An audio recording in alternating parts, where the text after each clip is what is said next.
Bueno, ¿qué tal? Buenas tardes. Bienvenidos todos a el seminario del Cuerpo Académico de Partículas Elementales, el único seminario presencial de la facultad. Bueno, el día de hoy tenemos como invitado al maestro en ciencias Johan Colorado Caicedo. Él actualmente es candidato a doctor en el CIMBESTAB. Su asesor es el doctor Edward de la Cruz. Quizás algunos de ustedes lo conozcan. Bueno, Johan es integrante de la colaboración BEL 2. Su trabajo está enfocado en técnicas de estudio de decaimiento en Beyond Standard Model, medidas de precisión del modelo estándar, en la física del tau y en el contexto de grandes experimentos de física de partículas y hadrónica. Johan ha realizado estancias de investigación perdón, ¿cómo era? KK, KK. KAK, en Japón, en Jefferson Lab, mejor conocido como JLab, donde ha participado en diferentes proyectos experimentales como el sistema de adquisición de datos, calibración de calorímetro electromagnético. Bueno, démosle la bienvenida a Johan, por favor. Gracias. Bueno, buena tarde para todos. Quisiera también pues, agradecer a la invitación que me propició Alan. Esto se gestó en una escuela que tuvimos la oportunidad de ambos ir hace poco en Estados Unidos, en Long Island, en Stony Brook, y ahí pues tuvimos la idea de hacer este seminario. Pues el día de hoy quiero hablarles sobre algo que ha copado pues gran parte de mi tiempo en el posgrado, principalmente lo que estoy haciendo y lo que me estoy enfocando en el doctorado, ¿no? Entonces, básicamente lo que les quiero hablar es cómo podemos explorar nosotros decaimientos o procesos que involucran partículas invisibles en estado final. Por invisibles entiéndase que no podemos nosotros reconstruir esa partícula, simplemente escapa a la detección, como si no hubiese pasado nada ahí. Eso es lo que nosotros describimos como partícula invisible, ¿no? Especialmente en la búsqueda de física más allá del modelo estándar, en decaimientos del tau, ¿no? Esto dentro del contexto de la colaboración BEL 2, que pues ya les voy a explicar básicamente qué es para los que no estén familiarizados con esto. Uy, creo que dejó de funcionar el controlcito. Pero bueno.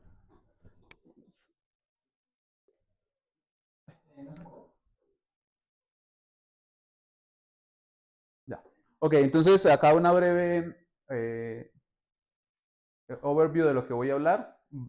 Principalmente bueno, primeramente les voy a decir un poco sobre lo que es el experimento de Bell 2, una motivación para estudiar justamente este tipo de procesos, ¿no? El interés físico que tenemos nosotros para estudiar este tipo de procesos y algunas desventajas técnicas que tenemos y que nos enfrentamos nosotros día a día al estudiar este tipo de cosas en física de altas energías. Les voy a explicar también acerca de cómo podemos nosotros buscar física más allá del modelo estándar, ¿no? En este contexto también, cómo utilizamos nosotros un método que desarrollamos en una primera aproximación, lo pusimos a prueba y testeamos para medir la masa del leptón tau usando estas técnicas. Y por último, les voy a hablar sobre mi trabajo principal en el doctorado, que es un análisis dentro de la colaboración BEL 2, que es la búsqueda de este decaimiento de acá, ¿no? Tau va a un leptón, este L es un leptón, puede ser electrón o muón, más una partícula invisible, ¿no? Que nosotros la llamamos alfa. Esta partícula tiene la característica de que es un pseudo bosón de Goldstone que puede tener masa o no, ¿no? Y esto dentro de algo que les voy a explicar después, lo que nosotros llamamos en una topología 1x1. Esto básicamente es los taus, los leptones taus en nuestro experimento, o en los colisionadores de electrón-positrón, como les voy a explicar ahora, se producen a pares. Entonces, uno de ellos, nosotros estamos interesados que vaya justamente que decaiga este proceso, o que vaya a este proceso, y el otro tau puede ir a otra cualquier cosa, pero nosotros estamos interesados justamente donde hay una partícula cargada al otro lado que podemos nosotros detectar, ¿no? Entonces, por eso es 1-1, una partícula cargada a un lado y otra partícula cargada al otro lado. Eso es lo que quiere decir esta topología 1-1. Ok, entonces, ¿qué es la colaboración BEL 2? Es una colaboración internacional.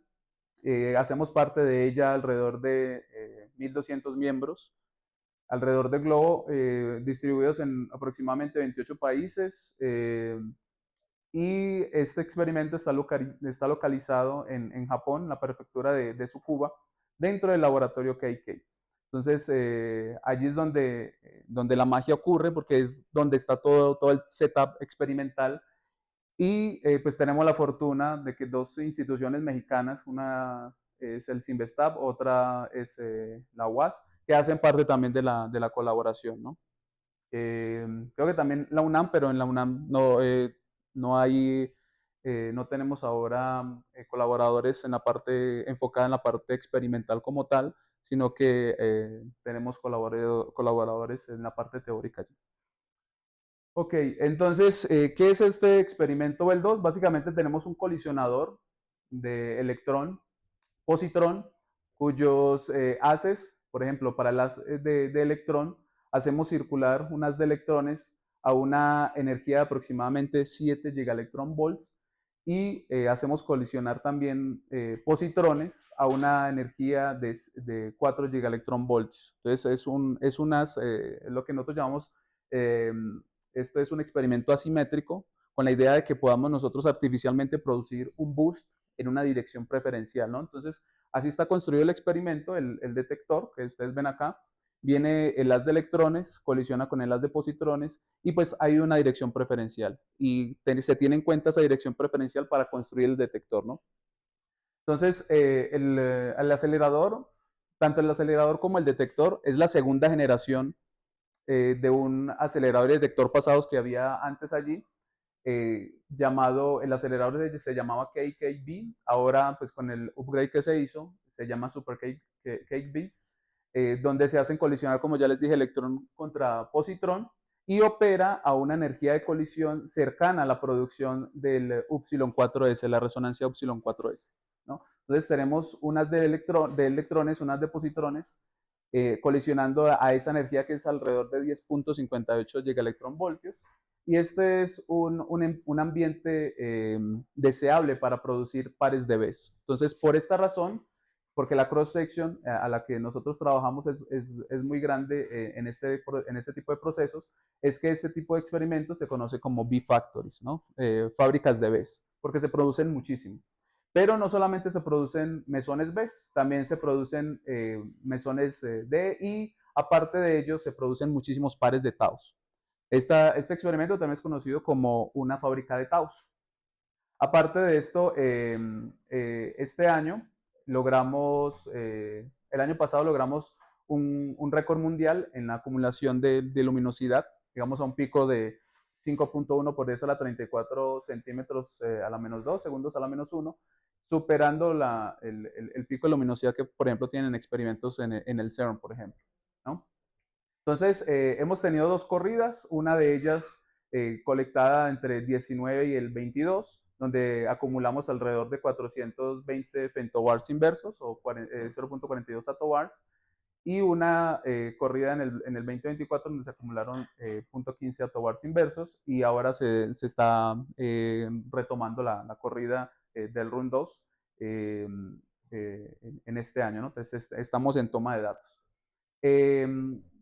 Bell 2 es un espectrómetro de propósito general porque ofrece también un ambiente limpio, ¿no? Tenemos electrón-positrón, no tenemos partículas compuestas, entonces tenemos un ambiente limpio de lo que allí colisiona, podemos producir muchas partículas y podemos conocer muy bien el estado inicial, ¿no? Entonces eso es lo que quiere decir con un ambiente limpio. Tenemos buena reconstrucción de tracks. Tracks son las partículas que dejan traza, que dejan rastro en los subdetectores. Tenemos también excelente identificación de partículas, es decir, podemos identificar muy bien los fotones y la reconstrucción de piones cero. Y también tenemos un buen vertexing. Entonces, este es el juguetico con el que nosotros trabajamos y es el que utilizamos para nuestros análisis. Ahora bien, entonces, ¿cómo podemos nosotros entonces abordar el tema de estudio que nos atañe, como es cómo podemos buscar nosotros física más allá del modelo estándar, sabiendo que hay una motivación grande, ¿no? Como bien es sabido, pues hay fenómenos que se han se han observado como que somos conscientes de que hay una clara asimetría materia-antimateria. También sabemos que los neutrinos tienen masa y aparte hay evidencia indirecta de materia oscura, ¿no? Entonces, eso nos quiere a nosotros decir, ok, hay una física que no estamos considerando, una física que va más allá, ¿no? Lo que llamamos física más allá del modelo estándar, y por lo tanto esto nos motiva a buscar esa nueva física. Pero entonces, ¿cómo podemos nosotros buscar la física más allá del modelo estándar? Y podemos hacerlo de dos maneras, ¿no? Buscar diferencias entre lo que predice el modelo estándar y lo que medimos, o buscar por nuevas partículas, ¿no? Si decimos buscar por nuevas partículas, podemos tener varias opciones acá. Podemos buscar, por ejemplo, partículas tipo acción, podemos buscar bosones de norma Z, Z', o buscar partículas de materia oscura, ¿no? Pero especialmente nosotros estamos enfocados en esta parte de acá, ¿no? En el sector de Taos y en el sector de Bess. Entonces, nosotros estamos enfocados en decaimientos que violan el sabor leptónico, especialmente enfocados en este proceso acá, Tau a leptón alfa. Eh, del lado del sector B podemos tener estos decaimientos que son, denominamos como decaimientos que cambian el, se me olvidó la traducción en español, el flavor changing neutron current, o sea, son que cambian el sabor en corriente neutra, ¿no? Entonces, esos procesos pueden ser vistos de esta manera, como un B que decae un hadrón y una partícula que se va. Con este proceso tengo yo una historia no tan feliz porque quería yo estudiar este proceso con las técnicas que hemos desarrollado y un grupo chino se nos aventajó y nos ganó pues este análisis. Pero bueno, así es lo que pasa en física de partícula experimental muy a menudo. Eh, ok, para estudiar este tipo de cosas, pues no es tan fácil como uno pensaría, porque tenemos que pelearnos con ciertas desventajas técnicas, ¿no? Que nos encontramos en el camino. Entonces, una de ellas, pues, puede ser una ventaja o no, dependiendo uno cómo lo mire, es que no hay otra factoría, otra fábrica de BES próxima, o sea, no se planea construir una fábrica de BES. Bell es la única que hay hasta este momento. Hubo otras en el pasado como es Bavar o el antepasado de Bell, que fue Bell 2, que fue Bell, pero ahora no se vislumbra otra B-Factory para el futuro, ¿no? Eso puede ser bueno o malo. Bueno, pues porque no tenemos, digamos, competencia en muchos sectores, pero malo porque no se puede contrarrestar, por ejemplo, los análisis que nosotros hacemos con otra B-Factory y estar seguros de lo que estamos haciendo está bien, ¿no? Eso es una desventaja. Entonces, esto, pues, nos motiva también a hacer este tipo de cosas y que Bell 2 no está, en Bell 2 no estamos tomando la cantidad de datos suficientes que quisiéramos, ¿no? Entonces, eso es una desventaja. No tenemos suficientes datos, quiere decir que no vamos a tener suficiente estadística para estudiar fenómenos que se producen, podrían producir en la naturaleza, pero con muy baja estadística, ¿no? Entonces, eso es una desventaja. Entonces, con esto es lo que nosotros tenemos para jugar. ¿Y qué tenemos que hacer? Pues mejorar las técnicas que usamos para medir cosas, para estudiar nuevos decaimientos o descubrir cosas si es que lo logramos hacer, ¿no? Entonces, para esto se necesitan mejorar variables usadas para las mediciones o crear nuevas funciones no heurísticas para justamente hacer los ajustes necesarios para extraer observables o extraer parámetros que nosotros estamos estudiando. Entonces, en este caso, por ejemplo, tenemos este ejemplito de acá, que este ejemplo es de la colaboración Arbus. Si ustedes ven acá, eso es una distribución en la masa del Tau, pero no es la masa, no es la distribución de la masa del Tau como tal, sino que está busteada y se hace un boost a algo que se llama un pseudo rest frame, ¿no? Luego les voy a explicar un poquito más de eso. Pero bueno, si ustedes ven esta distribución, ven que el pico de la distribución está distribuido acá, pero la región de interés que nos interesa, bueno, la región que nos interesa, perdón, es esta de acá, ¿no? Que es donde está la masa del Tau. Entonces, esto es como un límite cinemático que tenemos en esta distribución, pero vamos a perder toda esta estadística, ¿no? Entonces, nosotros al ver esto dijimos, podemos nosotros desarrollar unas variables cinemáticas o inspirados en la cinemática de los eventos que nos ayuden a redistribuir la estadística de tal forma que podamos aprovecharla y poder hacer medidas con mayor precisión, es decir, bajar los errores. Entonces, eso fue lo que nos inspiró Y esto es lo que hemos estado trabajando, ¿no? Otra desventaja pues es que el cómputo es muy caro, entonces nosotros debemos optimizar también el tiempo de cómputo que tenemos disponible porque pues no tenemos cómputo infinito, ¿no? Entonces, ¿cómo buscar por esta física más allá del modelo estándar? Ya les comenté uno de los ejemplos, el ejemplo de Argus. Esta colaboración justamente estudió el decaimiento que nos interesa a nosotros. Ellos fueron los pioneros en hacerlo experimentalmente. Estaba oyendo a un leptón alfa y ellos utilizaron este decaimiento como señal y el otro tau que les mencioné anteriormente, decayendo a lo que nosotros llamamos el 3 prong, es decir, tau yendo a tres piones, tres partículas cargadas y los correspondientes neutrinos que escapan a la detección, ¿no?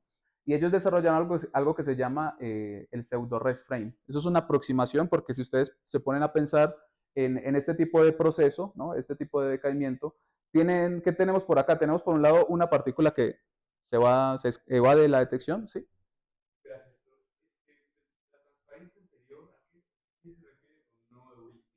Ah, bueno, Que no, serían funciones de observables no tradicionales. sí, por ejemplo, esta distribución de acá, queremos, no, tú tienes esta distribución y quieres extraer de esa distribución la masa del tau. Sí. ¿Cómo lo podrías hacer? Entonces, una de las formas o la forma convencional que se hace es construir esta distribución y justamente la correlación que hay acá es que este límite cinemático tiene relación con la masa del tau. Entonces yo tengo que poner acá una función que es lo que nosotros llamamos una función de distribución de probabilidad y sacar de allí, hacer un fit y de ese fit extraer el parámetro que esté relacionado con la masa del tau. Esa función que te menciono normalmente se escoge de una manera empírica. Es decir, esta cosa se parece a una tangente por acá, se parece a una función lineal por acá, se une y de ahí extraes el parámetro que te interesa, ¿no? Es lo que se hace. Entonces, ¿eso qué hace? ¿Qué inserta tu análisis? Inserta un bias, un sesgo, ¿sí? Que si tú lo pudieses deducir de una forma analítica, pues tendrías el control de ese tipo de cosas, ¿no? Sí. Entonces, esto es lo que nosotros llamamos funciones heurísticas, ¿no? Que es un problema en la parte de medición de parámetros del modelo estándar, por ejemplo. Son las que vienen como de modelos, consideraciones geométricas y cinemáticas para hacer los ajustes. Sí, consideraciones geométricas, cinemáticas o simplemente la lógica que te dice, oh, pues esta cosa en esta, ahorita les voy a mostrar un poquito más de eso. Esta cosa en esta región se parece a esta tal función, ¿no? Esta caída la puedo modelar con un polinomio, esta colita de acá la puedo modelar como una exponencial. Y lo ponen ahí y extraen el parámetro, ¿no? Uh-huh. Pero no es, o sea, no tiene eh, una base sólida detrás matemática que te diga es que es así. No, no es predicción de un Exacto. modelo. Uh-huh. Si tuviéramos el modelo para predecir, pues vale. Pero pues si tenemos la forma de hacer esa función no heurística, sería muy, muy bueno. Gracias. Gracias por la pregunta. Ok, entonces, uno de los métodos es Argus, ¿no? Si ustedes ven este proceso y quieren irse al momento en el marco del laboratorio y construyen el momento, ¿no? La distribución de ese momento, van a tener la siguiente distribución, ¿no? La negrita es justamente el decaimiento tradicional del modelo estándar, que se puede confundir muy bien con este. Eh, y la amarilla y esta que es como así rayadita son las contribuciones de este decaimiento variando la masa del alfa, ¿no? Esta alfa puede tener masas hasta donde se lo permita el tau, desde 0 hasta más o menos 1.7 gigaelectronvoltios. Y dependiendo de la masa, pues esta distribución va a cambiar, ¿no? Entonces, originalmente tendríamos esto, pero si ustedes se ponen a pensar, sería fácil distinguir esto que es señal, es tanto esta amarillita como esta de acá, es fácil distinguir esta de esta distribución, o será más fácil distinguirla de esta, de la izquierda, ¿cierto? ¿Por qué? Porque acá tenemos un pico claramente. Entonces, si ustedes tienen datos, que son, los datos serían esta distribución negrita, y arriba de esos datos tienen estos picos, ¿sí? Que sería como lo que se esperaría si esta cosa existiera. Entonces, podrían discriminarlo y decir, ok, esta cosa existe porque veo un pico ahí, ¿no? Eso fue lo que hicieron la gente de Argus haciendo aproximaciones. ¿Qué aproximaciones hicieron?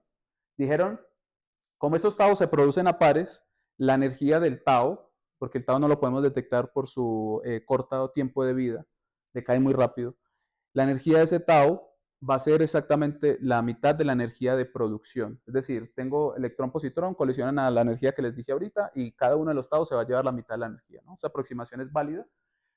Y lo otro que hicieron fue aproximar la dirección de vuelo del tau a la dirección de vuelo de estos tres piones. Es decir, tenemos un tau y van tres piones de cadena hacia cierto lado del detector y la aproximación que hacen es, ok, para yo poder hacer el boost al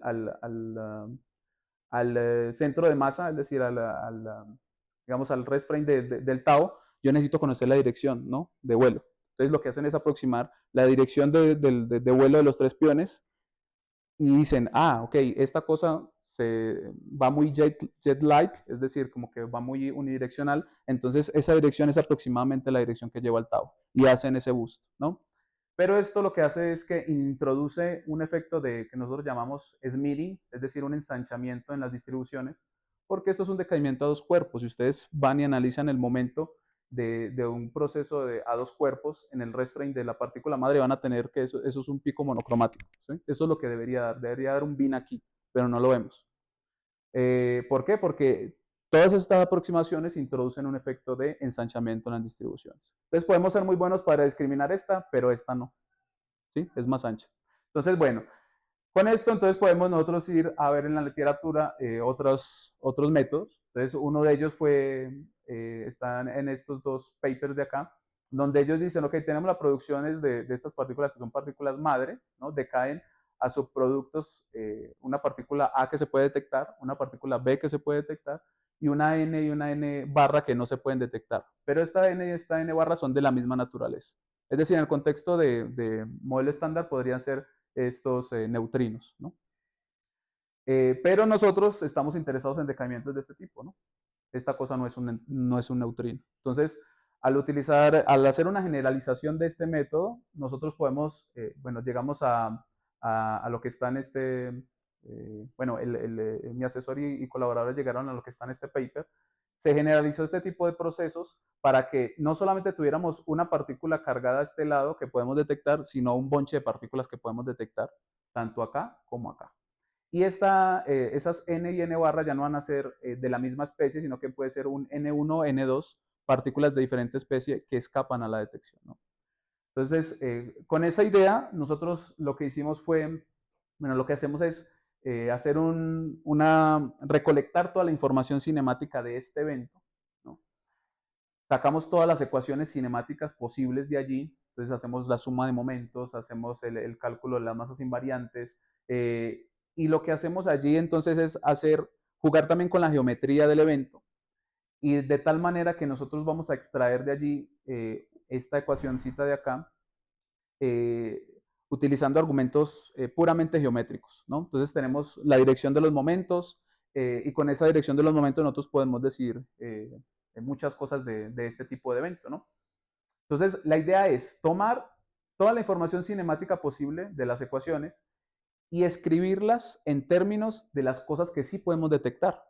Entonces podemos detectar este HA, este HB, son partículas cargadas, podemos conocer su momento y su energía, eh, y tenemos información de las madres, como ya les dije, en este caso si nos interesa los taus, la energía del tau lo conocemos porque hacemos la aproximación esta de que cada tau se lleva la mitad de la energía de colisión, y entonces arreglamos todo de esta manera y llegamos a esta ecuacióncita de acá. Entonces si ustedes se ponen a ver esta ecuación está escrita en términos de la masa. Estas mu son las masas masas por la energía de centro de masa de la partícula madre, que en este caso es X, y las masas de las partículas 1 y 2 que escapan a la detección, ¿no?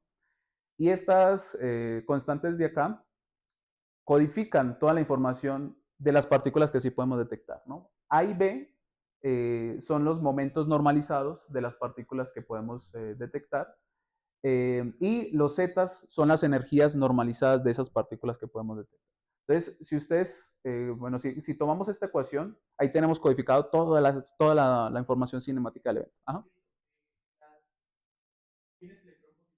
Ajá. ¿Serían back to back? Sí, serían back to back. Ah, ok. No, no, no. Y lo bonito de los tau es que, como se llevan tanto momento, la mayoría de los decaimientos del tau van a ir casi que unidireccional. Lo que les decía al inicio de la aproximación que hacen de los 3 piones, la pueden hacer, es porque los 3 piones no se van a ir a cualquier lado, sino que van a ir muy enfocaditos. Entonces eso nos ayuda, ¿no? Ok, entonces esta ecuación nos sirve para hacer, digamos, eh, la siguiente particularización.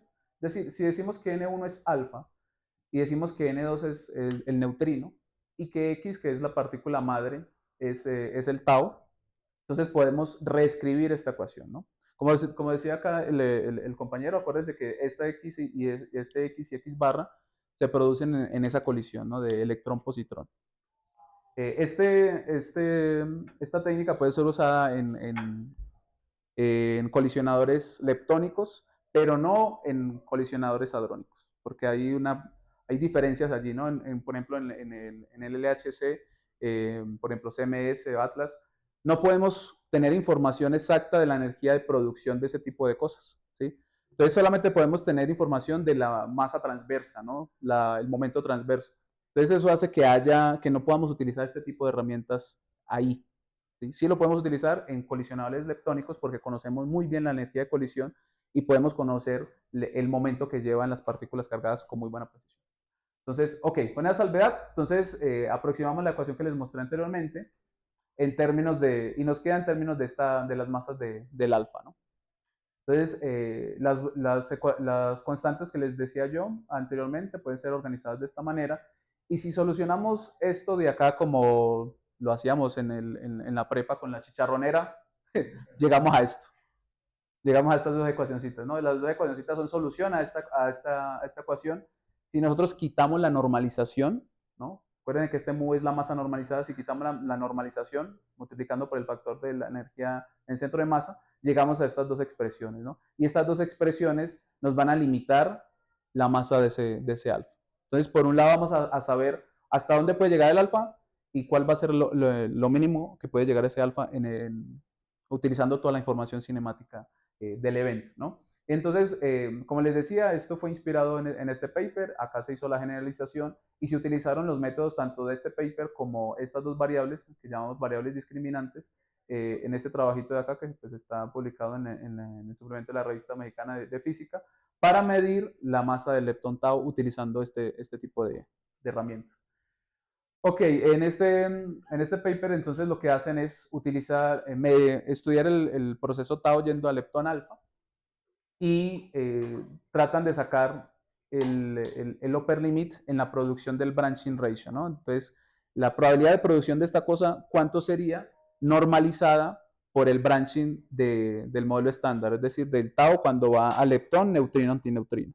Entonces, hacen eso y utilizando como variables discriminantes tanto la variable de Argus que les decía yo anteriormente, esta de acá, y utilizando las variables, estas dos variables, se pueden llegar a los siguientes resultados, ¿no? Que están como en concordancia. Pero se encontró que si combinábamos estas dos variables en una variable dos-dimensional, podríamos bajar hasta casi un orden de magnitud en un escenario ideal, porque esto es simulación.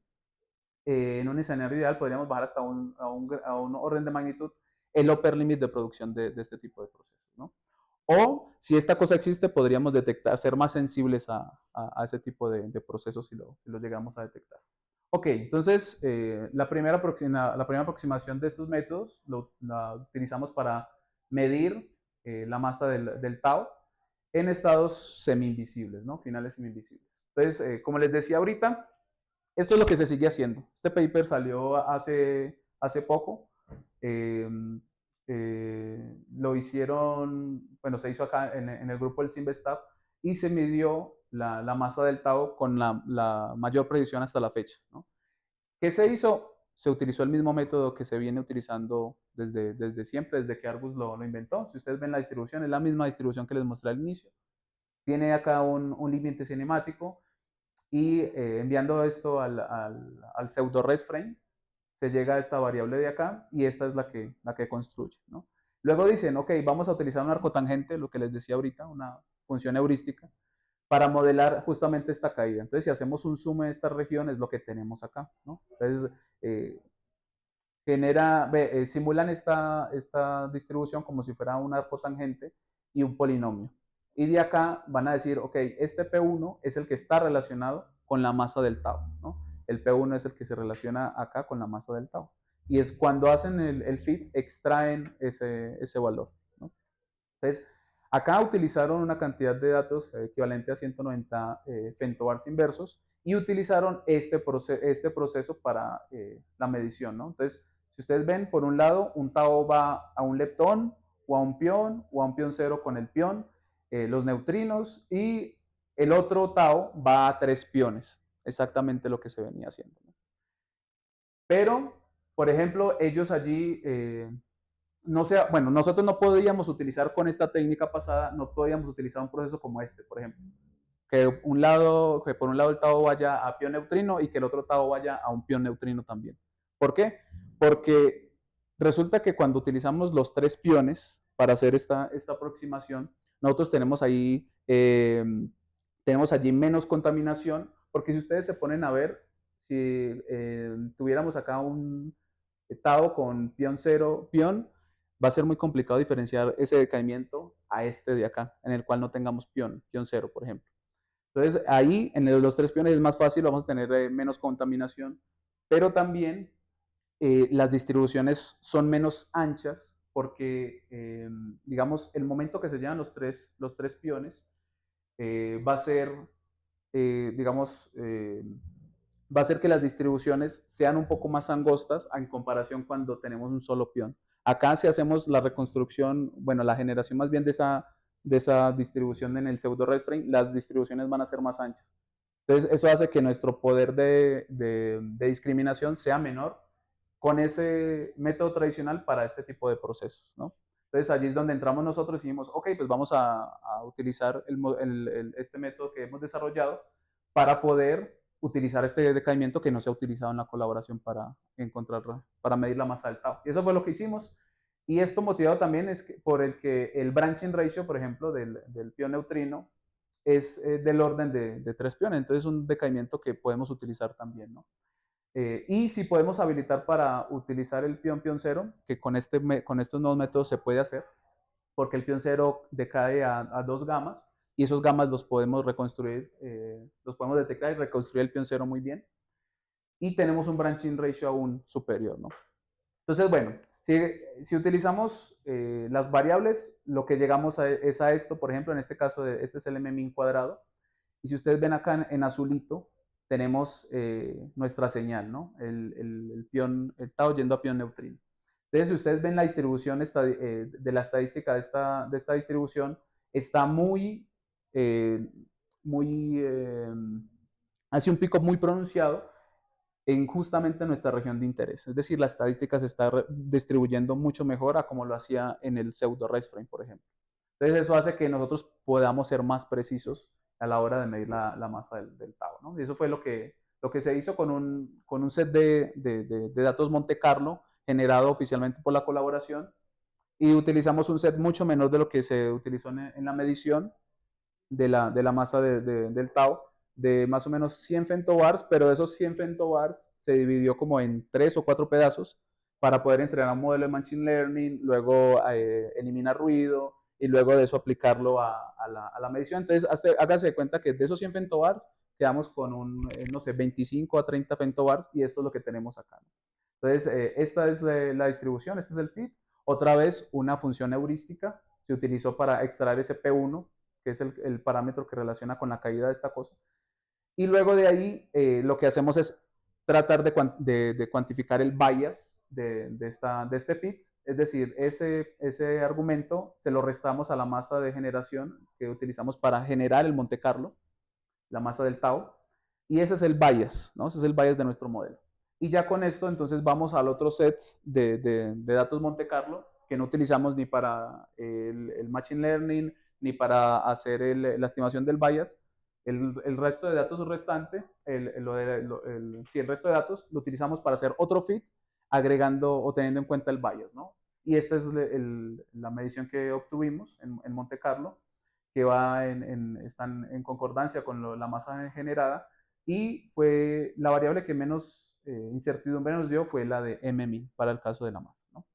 Entonces, esta variable, bueno, esta técnica ya mostramos nosotros que se puede utilizar y se puede utilizar para la medición de la masa del Tau ya dentro de la colaboración BEL2 con datos reales, ¿no? Entonces, eso fue por un lado. Ajá.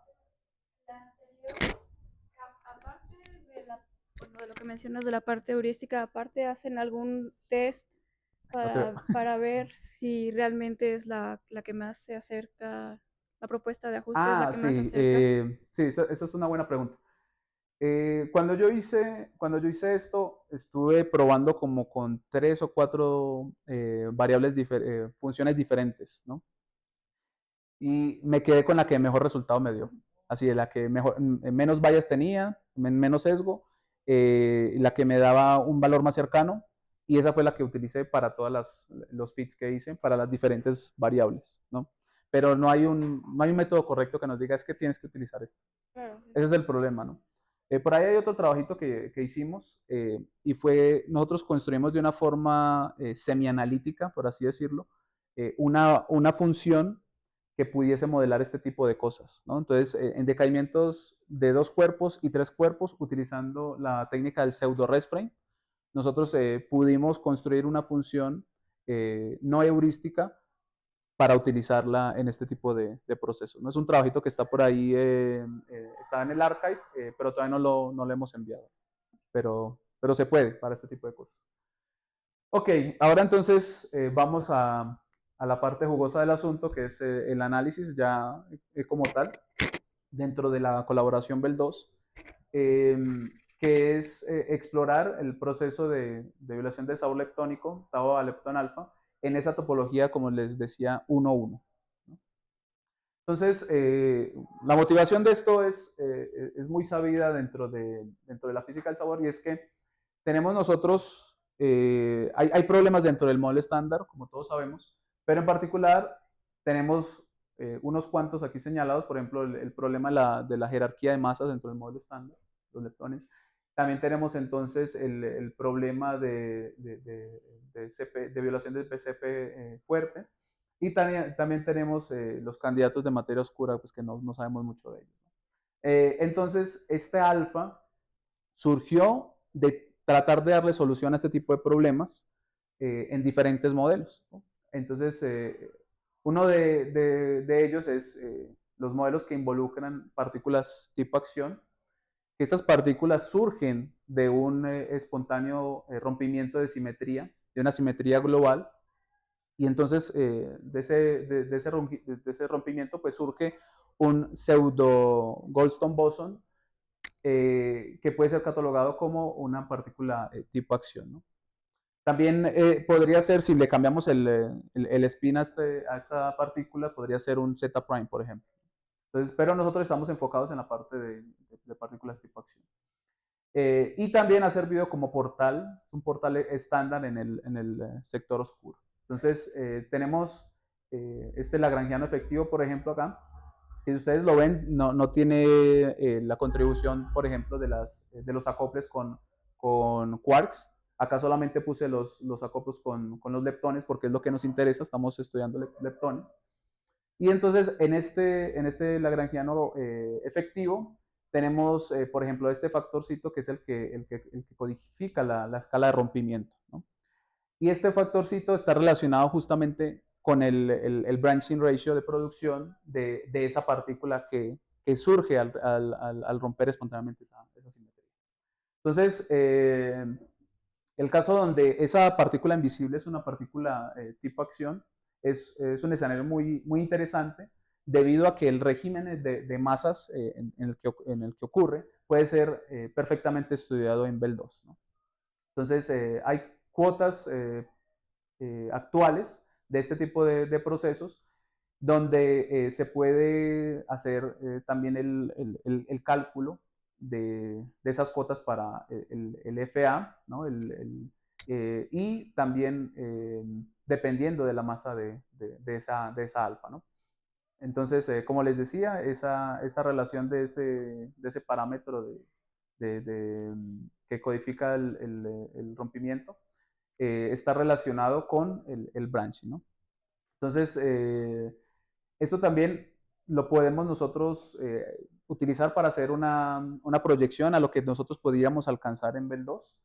Y eso es lo que está acá en este plot, ¿no? En este artículo ellos hacen todo el estudio muy juicioso de cómo podrían las futuras cuotas con la luminosidad que puede BEL 2 alcanzar, que son más o menos 50 tobars inversos, hasta dónde podríamos llegar, ¿no? En este espacio fase. Y acá entonces vemos que BEL 2 podría decir algo muy interesante justamente en este régimen que no está acotado todavía en el régimen de masa, ¿no? Todas estas cuotas que están acá están ya acotadas por experimentos de astrofísica. Entonces, bien, esto es lo que tenemos y tenemos ya antecedentes, ¿no? Medidas previas por experimentos de Mark III, por ejemplo, Argus, que fue el que diseñó toda esta maquinaria inicial, una exploración por nosotros que salió en el 23, utilizando un set de datos, el set de datos que teníamos disponible en ese entonces de 62.2, utilizando también el método de Argus, ¿no? Y hace poco nos salió una competencia que es la colaboración pasada, otra vez un grupo de japoneses muy trabajador, que utilizó un set de datos superior al que nosotros tenemos actualmente, utilizó el mismo análisis, o el mismo modelo, la misma técnica que se utilizó en este paper de acá, utilizando la topología 3.1, es decir, los 3 piones, y en el lado señal lepton alfa, para poner o para hallar los límites de producción en el branching ratio de esta cosa, ¿no? Entonces, esto fue una competencia que nos salió hace poco, que nos hizo tambalear un poco a nosotros en el análisis, porque tenemos menos de la mitad de datos que ellos tienen, y nos decían, es que si no muestras que tu técnica es tan buena que llegas al menos comparado con lo que ellos están haciendo, pues no se puede publicar tu análisis.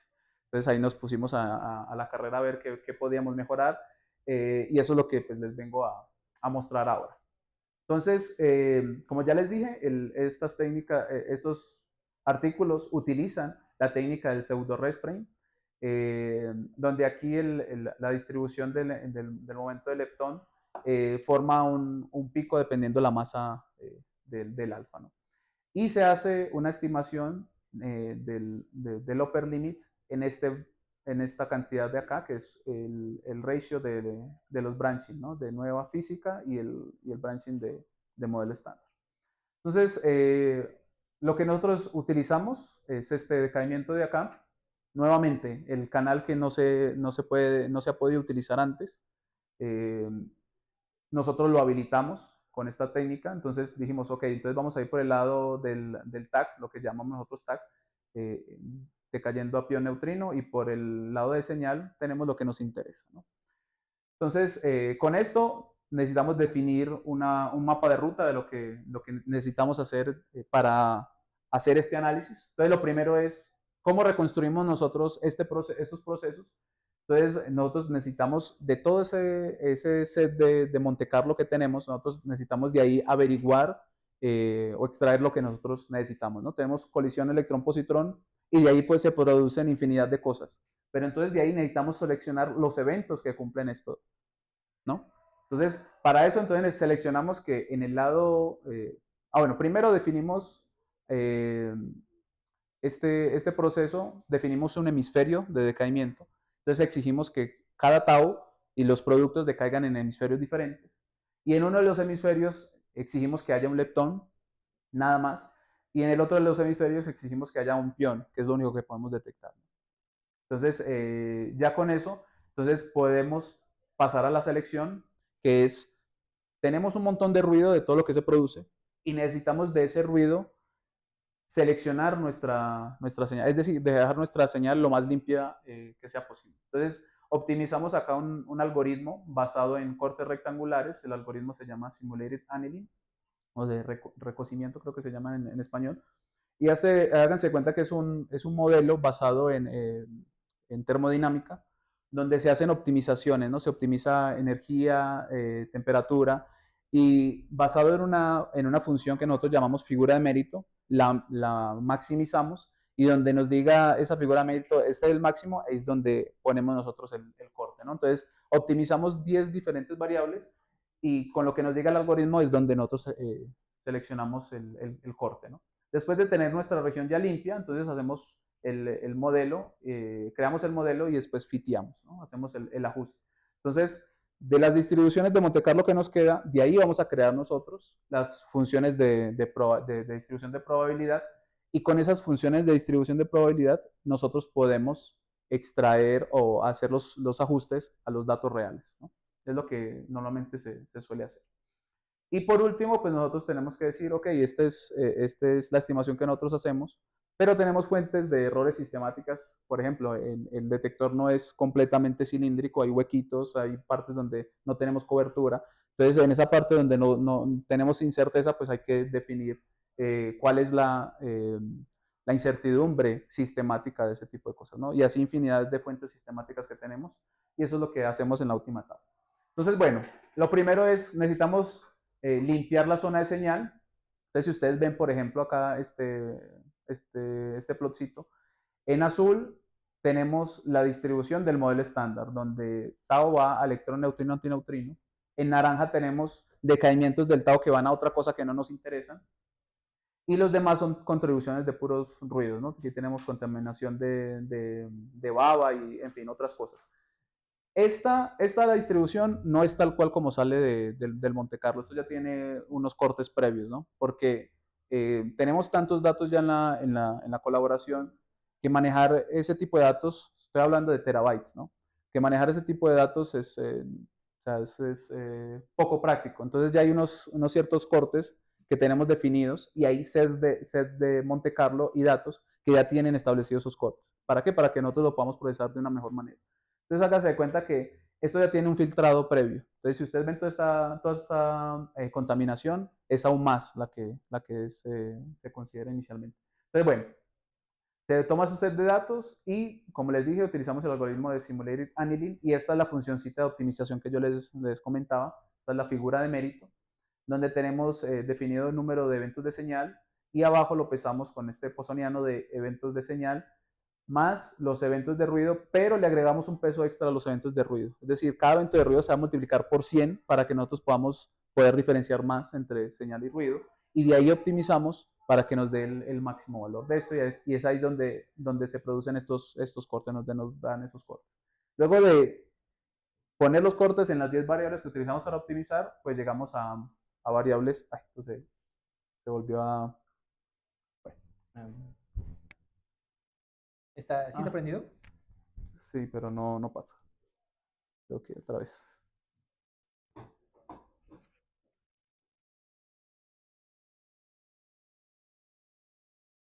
Ok, gracias. Ok, entonces después de esos cortes y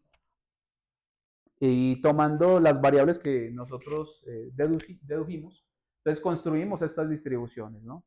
Entonces, en la parte izquierda ustedes ven lo que llamamos el canal de electrón, donde ese leptón es un electrón, y en la columna del medio, pues tenemos el canal del muón, ¿no? Entonces, y acá arriba, pues tenemos la variable mmin cuadrado, que se distribuye de esta manera.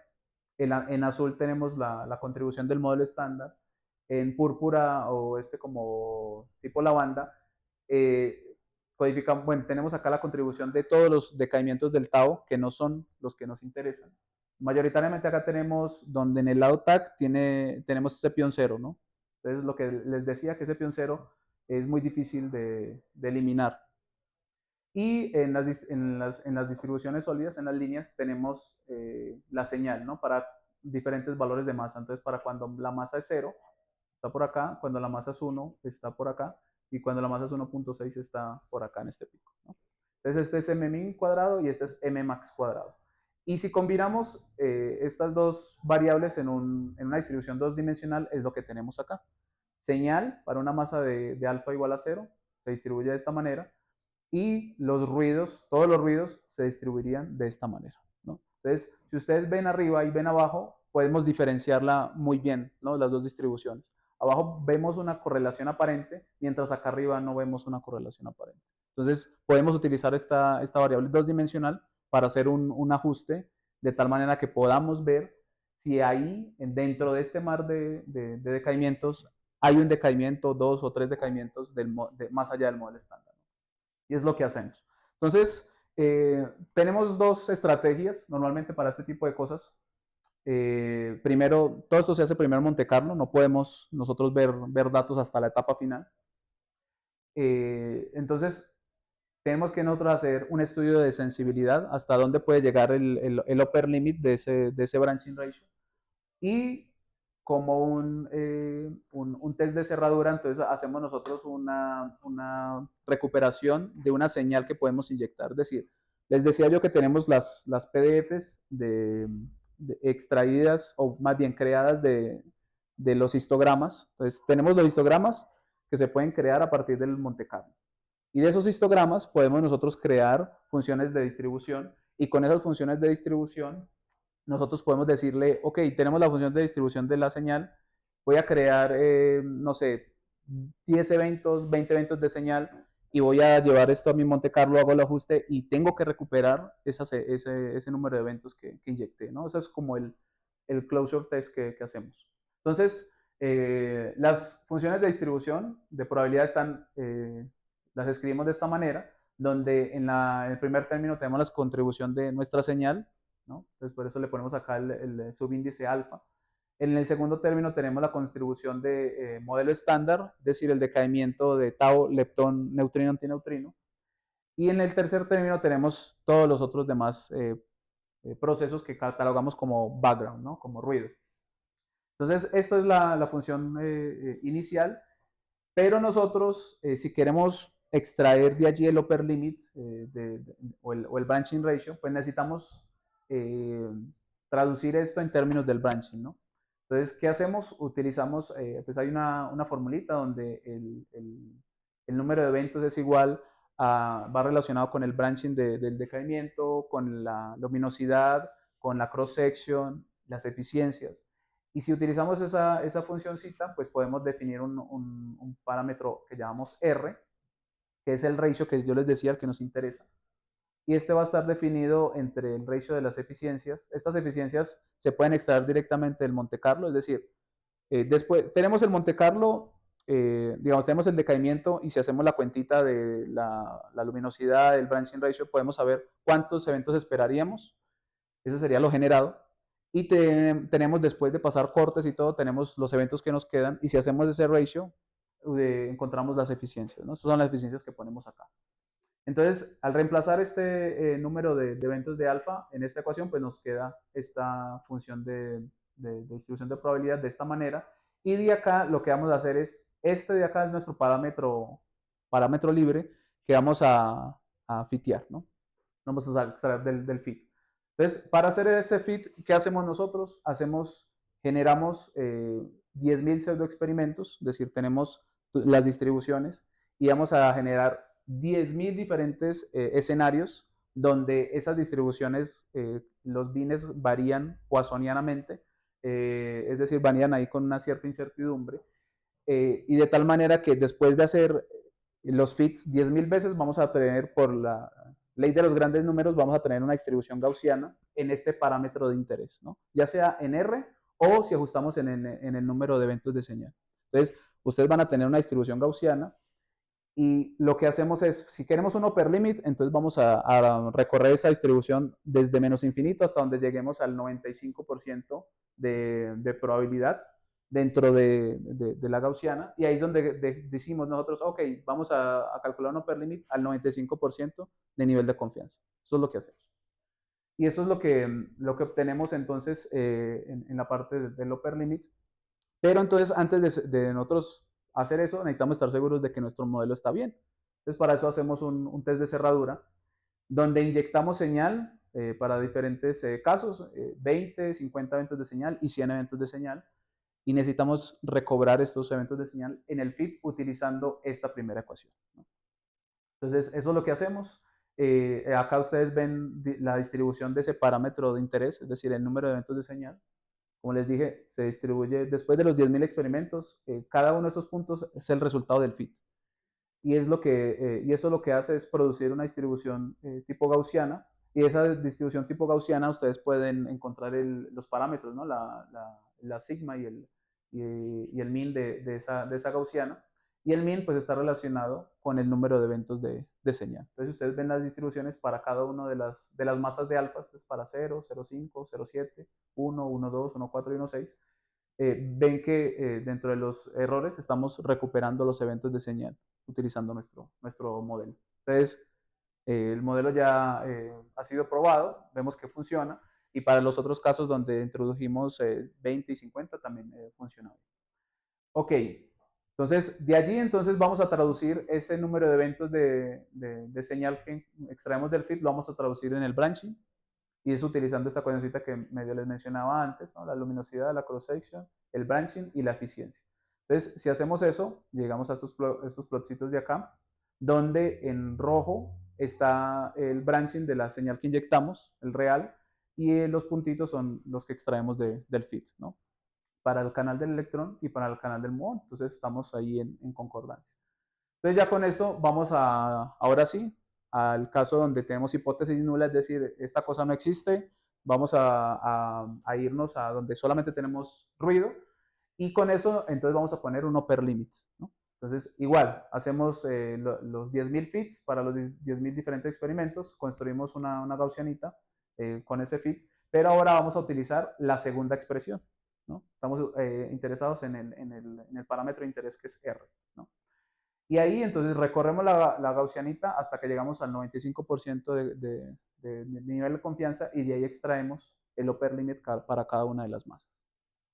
Y es lo que tenemos acá, en estas dos tablitas. Arriba tenemos el canal del electrón y abajo tenemos el canal del muón.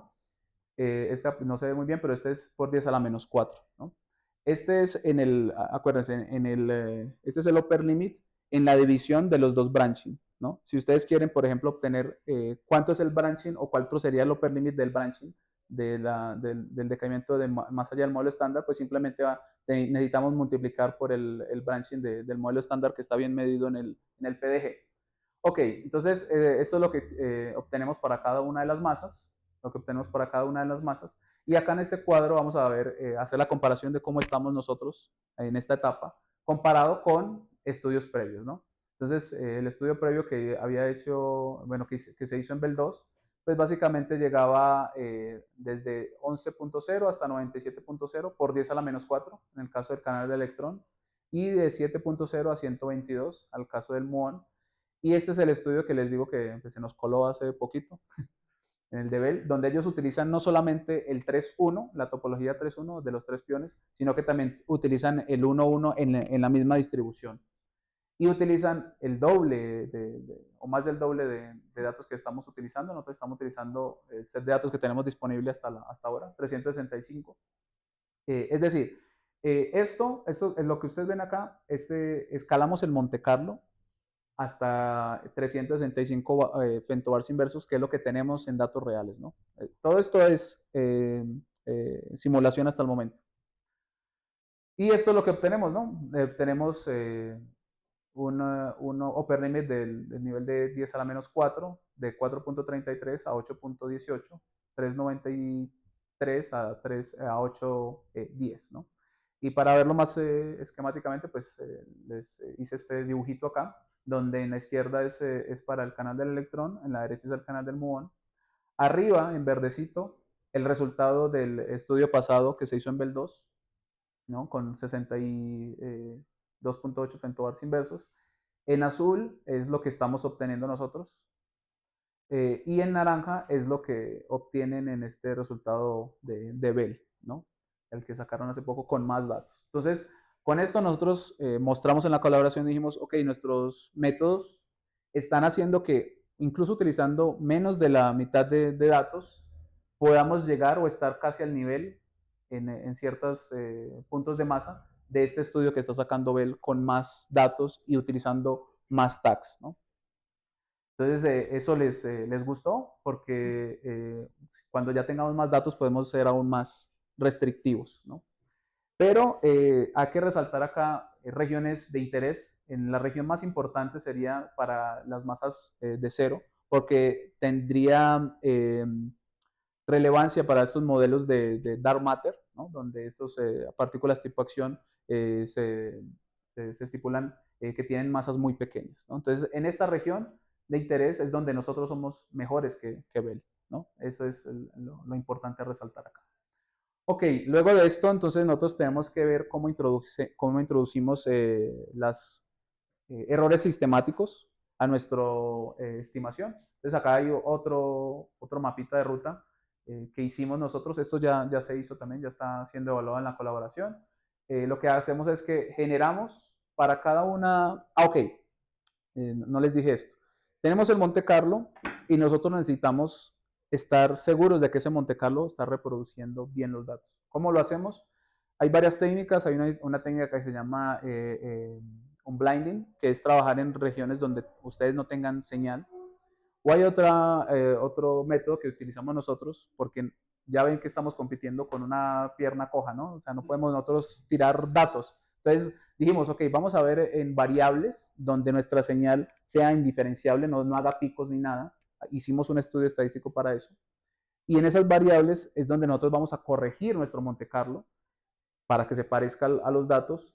Y de cada una de esas correcciones que nosotros aplicamos, vamos a tener una fuente de errores sistemáticos. Entonces, para cada una de esas correcciones vamos a tener una incertidumbre hacia arriba y una incertidumbre hacia abajo, ¿no? Cuando tenemos el más menos punto tanto, el más va a ser nuestro arriba y el menos va a ser nuestro abajo. Y vamos a generar esas PDFs para cada uno de esos casos, ¿no? Luego entonces vamos a producir otra vez los 10.000 pseudoexperimentos para cada una de las variaciones y vamos a extraer el upper limit para cada una de esas variaciones, ¿no? Vamos a extraer el upper limit en el parámetro de interés. Y luego vamos a definir una diferencia entre el upper limit nominal, es decir, si solamente con las correcciones nominales, menos el upper limit que encontramos con cada una de las variaciones. Y eso lo vamos a codificar en esta delta de acá. Y luego entonces vamos a seleccionar cuál de estos de variaciones up o down tienen una mayor diferencia y nos vamos a quedar con la mayor diferencia para después construir y sumar en cuadraturas estas deltas de cada una de las correcciones y vamos entonces a calcular una incertidumbre total. Y con esa incertidumbre total nosotros entonces vamos a hacer un smithing gaussiano de esta manera a nuestra distribución nominal, es decir, con las correcciones nominales que están, ustedes lo pueden ver, por ejemplo, en este azulito. Esta es la distribución que yo les mostraba antes, la nominal, y este rojo, es decir, puede ser una distribución con una variación hacia arriba, por ejemplo, y vamos a nosotros a calcular la variación del upper limit en este delta. Y luego vamos a tener las fuentes de sistemáticos y simplemente sumamos en cuadratura y extraemos un delta t, un sigma t, perdón, y ese sigma t es el que le vamos a poner a la gaussiana donde vamos a hacer el smithing. Y en esa gaussiana, que es una gaussiana más ensanchada, vamos a calcular el upper limit nuevamente, y ese es el upper limit que incluiría los sistemáticos. Entonces lo que esperaríamos es que tenemos un upper limit, digamos, a este nivel, y cuando le incluyamos los sistemáticos, pues entonces vamos a ser menos restrictivos, ¿no? Vamos a ser menos sensibles, pero les adelanto pues que al hacer este estudio estamos a buen nivel incluso a lo que reporta Bell. Ok, entonces, ya para hacer el resumen, la comparación de datos Monte Carlo no se la puedo mostrar porque pues si no me regañas en la colaboración no las puedo mostrar, pero creo que quiero que hagan un salto de fe y crean en mí. Va bien, el dato sí se parece a Monte Carlo después de haber hecho las correcciones en estas variables seguras, ¿no? Las que les mencioné. Hemos mostrado que nuestro método puede mejorar los límites actuales y en el caso de observación ser más sensibles a la detección de señal utilizando el modelo 2-dimensional. Nuestros resultados sin sistemáticos son aproximadamente del orden de magnitud. Hemos bajado el orden de magnitud de Bell 2, el estudio previo, hasta casi un orden de magnitud y estamos al nivel de Bell utilizando menos de la mitad de la luminosidad y un solo tag. Entonces, y acá hago pues el resumen de de lo que estamos obteniendo para cada uno de los canales y de resaltar que hemos mejorado, podemos mejorar el upper limit hasta un 56% y un 72% para electrón y muón respectivamente para los casos de bajas masas de alfa. Y eso era pues todo lo que les quería decir. Muchas gracias a ustedes por la...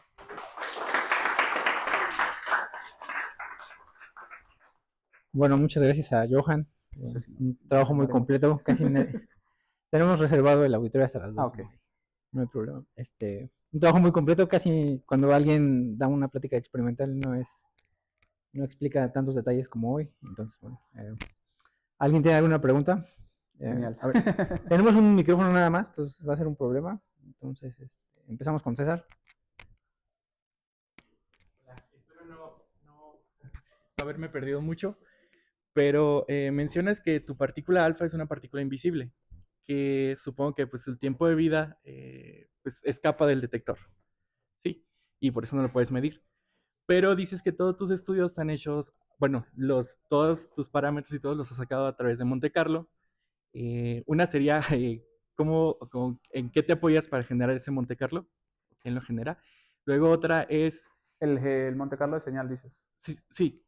Y otra sería a nivel detector, o sea, porque estás mencionando esos acciones, o sea, esos ALPs, con masas muy cercanas a cero. Eso significa que sus momentos deberían de estar muy cercanos a cero, supongo. O sea, a muy bajo momento, supongo yo. ¿Qué precisión hay en el detector como tal? O para que, o bueno, es que me causa conflicto que si esa partícula escapa, entonces, ¿con qué precisión en el detector o en los datos voy a tener a esos bajos momentos?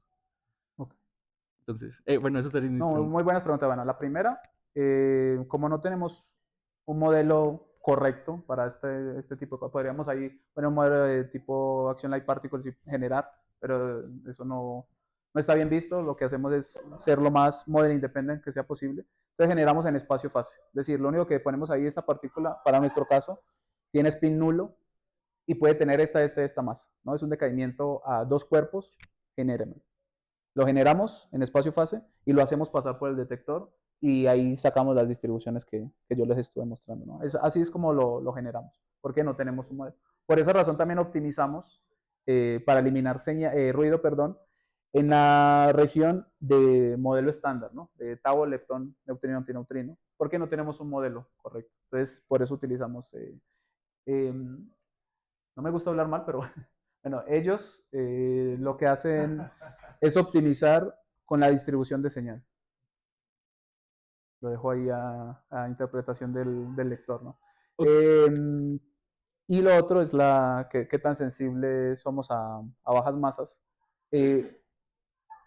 Para bajas, o sea, si estamos hablando de masas de eh, electron volts, no somos tan sensibles. Por eso es que podemos nosotros decir, vamos a hacer una aproximación de la masa del neutrino a cero, porque pues no podemos ser sensibles a eso, ¿no? Pero en nuestro caso, como estamos interesados en decir, ¿esta cosa puede existir, sí o no? Si sí, entonces ya después nos preocuparemos en averiguar qué masa tiene, ¿no? Pero nos interesa primero saber si existe o no existe. Entonces, si existiría en ese régimen, podríamos decir, ok, en el régimen de bajas masas. Y ya irnos hasta la sensibilidad que nos permita, la resolución que nos permita el experimento. Que el dato exacto no te lo tengo. Ok, y algo más rapidito, ¿por qué no agregar la extensión a fotones? Bueno, la extensión está, el acoplamiento a fotones, y porque de hecho puedes medir el peón neutro. Pero Entonces, dices, en el lado del TAC, cuando va pion cero. Sí, esa era, de hecho era la duda. Bueno, ese fue como un comentario inicial que yo hice cuando empecé el análisis. Pero resulta que en ese momento era más complicado para mí, pues, de estudiante, ponerme a ver las correcciones de piones cero, ponerme a hacer es todo un estudio. O sea, para cada ataque que tú pongas ahí es un estudio independiente. Y yo me he demorado casi 4 años con esto. Entonces, imagínate agregándole, sí se puede. De hecho, ahora que pues, nos surgió la competencia, he estado muy tentado en introducirlo, pero es algo que me va a costar bastante tiempo y ya no me queda tanto tiempo. Ese es el problema. pero Muy se bien. puede. Muchas gracias. Dale. Bueno, ¿les parece si vamos de atrás para adelante? Así, para que vayamos pasando el micrófono, pero quien vaya teniendo preguntas sin problema. Eh, comentaste que entrenaron ustedes a su modelo en la región donde la señal presentaba ruido, que eran indistinguibles los picos. Ustedes entrenaron ahí su simulación para después reproducir eh, las señales donde sí se veían los picos. No entrenamos porque, bueno, el modelo de Machine Learning lo utilizamos en este proyectico para medir la masa del tau, pero no para el estudio del leptón alfa. ¿Por qué sí lo exploré, pero no lo quise al final implementar porque no encontraba, no era mucho la ganancia que obtenía. Y aparte, si uso modelos de Machine Learning, para no sesgarme, yo necesito, sí o sí, voy a quemar un Monte Carlo. Es decir, porque tengo un set de datos de Monte Carlo, digamos, del 100%, y yo voy a utilizar, no sé, el 70%, bueno, dividir el set en 50%, en este 50% voy a utilizar el 70 de ese 50 para optimizar, para mi modelo de Machine Learning, y el otro para predecir, y ya eso llevarlo al resto. Ahí estoy quemando Monte Carlo, y yo necesito tener la mayor predicción que sea posible. Entonces, eso fue algo que a mí no me hizo no decantarme por seguirle con los modelos de Machine Learning para este asunto, porque estamos muy limitados por la estadística. Y sobre todo ya con ellos. No, necesitamos ser lo mejor Y posible. también mencionaste que estos, pues su competencia, hicieron el análisis de las dos topologías al mismo tiempo. ¿Y esto cómo? Hazte de cuenta, bueno, eso es una muy buena pregunta, que no sé cómo contestarla mm, de forma tan decorosa, por así decirlo. Pero bueno, háganse de cuenta que ellos construyen esta distribución, ¿no? Que es la masa, perdón, el momento en el pseudo rest frame. Y allí utilizan esta variable para discriminar, ¿no? En esta distribución de acá, háganse de cuenta que ellos no hacen esta distinción que nosotros estamos haciendo aquí, donde tenemos este que es el tau electrón, neutrino, antineutrino y nuestro tag, el que nos interesa. Y acá tenemos los decaimientos del tau a otras cosas. Y nosotros en nuestra PDF estamos considerando la contribución de la contribución de este. Ellos lo que hacen es que tienen esa distribución y dicen esto es tau. Los taus decaen a esta cosa y van al Monte Carlo, cuentan los eventos que tienen aquí y hacen su PDF, ¿no? Eso es como lo hace. Como que no define una eficiencia como tal para el 3.1, una eficiencia para el 1.1, sino que todo está ahí. Okay. Sí, no sé qué implicancia tenga ahí eso, qué implicación tenga eso con correlaciones y todo ese tipo de cosas. No me queda muy claro. Y bueno, con estos resultados que encontraste, ¿qué sospechas que podrían ser estas partículas invisibles? Pues por el momento, pues tocaría ver qué salen datos, ¿no? O sea, en datos pueden salir tres cosas. O bueno, dos cosas que parecen tres. Digamos, dos cosas. La primera, que digamos, hay un pico ahí y podemos decir, oh, y nos emocionamos, encontramos una partícula nueva y lo reportamos o lo que sea. Y la otra es, no sale nada y pues ponemos un upper limit que es muy valioso por lo que les decía al inicio, ¿no? Se pueden poner cotas a este nivel. Eh, pero si es el caso primero, ahí surge, ¿no? el apéndice de que imagínate donde eso sea una fluctuación estadística o sea algo que no consideramos en el Monte Carlo, una corrección que nos faltó. Entonces no nos podemos emocionar tanto. Claro. Tenemos que estar seguros de que lo que estamos haciendo está bien. Y no hacer saltos de fe. O sea, si ustedes me preguntan a mí, ¿me crees que vas a encontrar? No. Muchas gracias y felicidades. Gracias.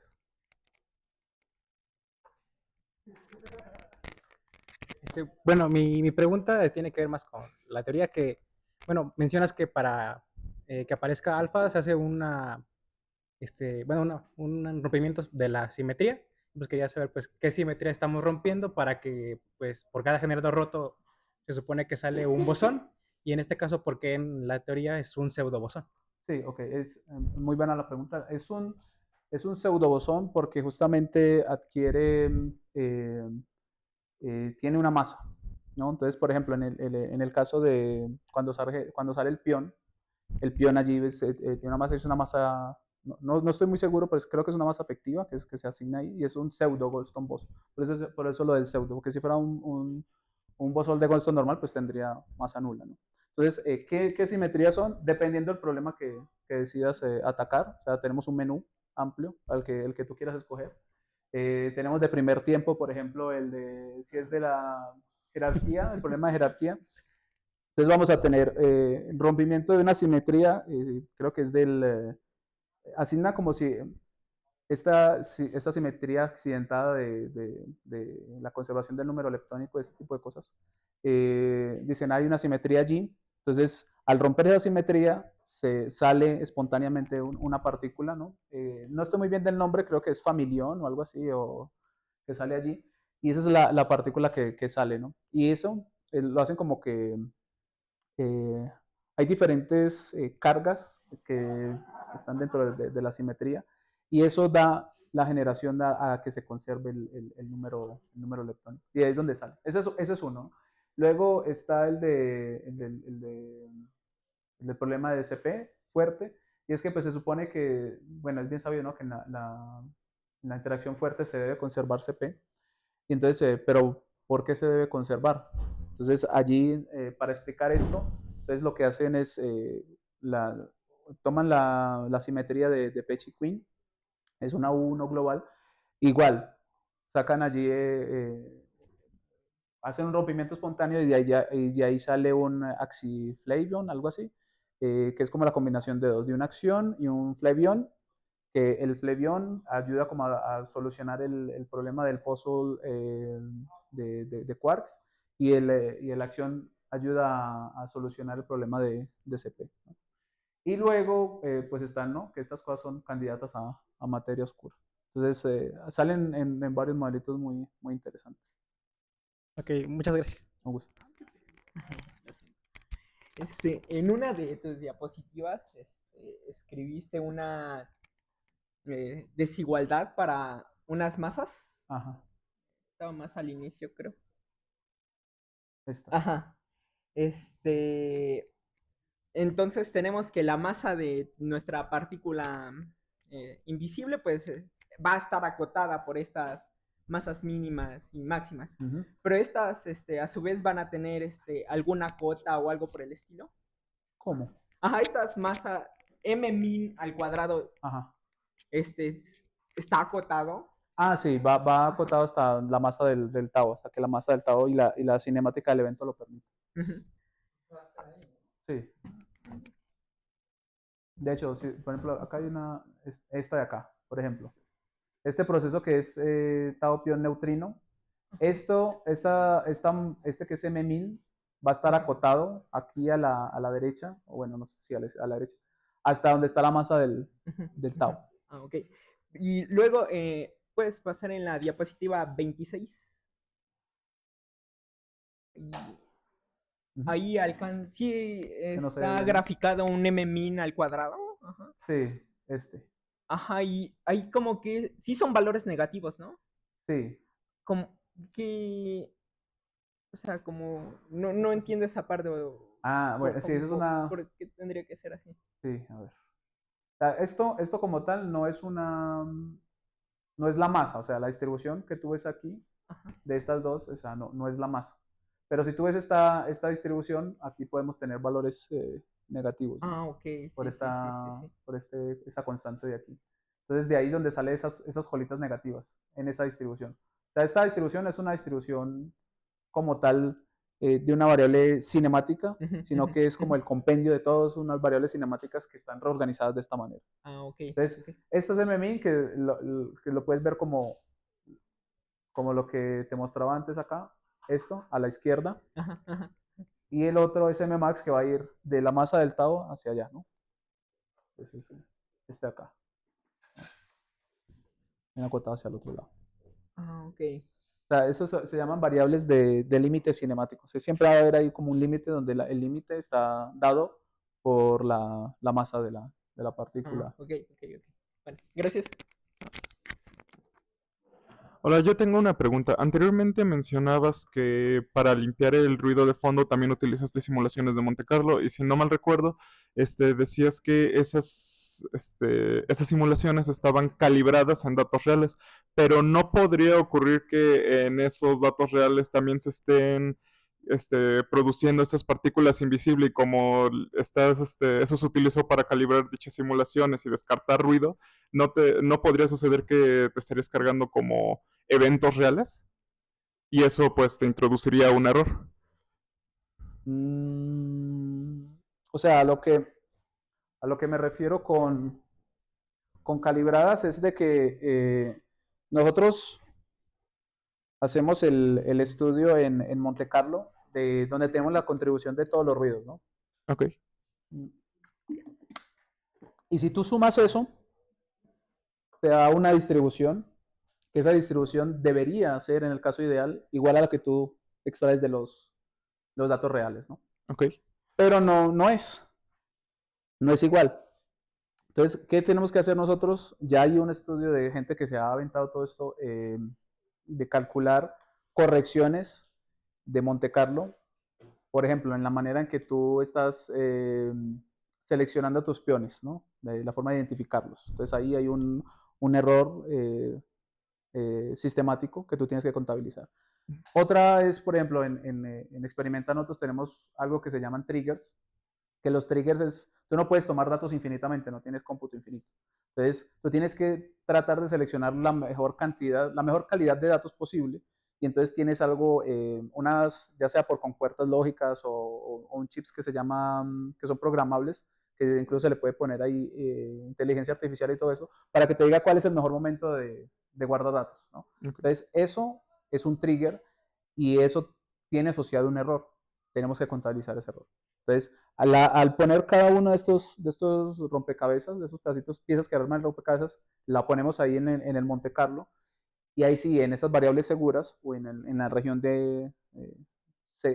ciega, como lo llaman en otros análisis, entonces tú vas y comparas tu distribución de Monte Carlo con los datos. Y dices, ok, se parece, vamos bien. Entonces, sigo en mi Monte Carlo haciendo las estimaciones porque ya estás seguro de que podría estar bien, pero todo puede salir mal también, de que vas allá y vas a la variable que te interesa y resulta que hay un chipote allá bien extraño o un pico bien raro que pues, no se sabe dónde viene y hay que explicar de dónde viene, ¿no? Podría ser esta partícula invisible o no, ¿sí? Pero lo que hacemos es, toda la optimización que se hace en Monte Carlo. Ok. Ujú. Gracias. Ujú. Hola, habías mencionado que los colisionadores lectónicos tenían mejor resolución, digamos, espacial al momento de reconstruir el momento a comparación del LHC que es mejor en el plano transverso, digamos. Entonces mi pregunta es, ¿qué tipo de detectores en estos colisionadores o qué configuración hace que sean mejor en, en esta reconstrucción? Eh, los detalles técnicos como tal por ejemplo, de detectores como CMS, no me lo sé muy bien, pero eh, lo que nos ayuda a nosotros justamente,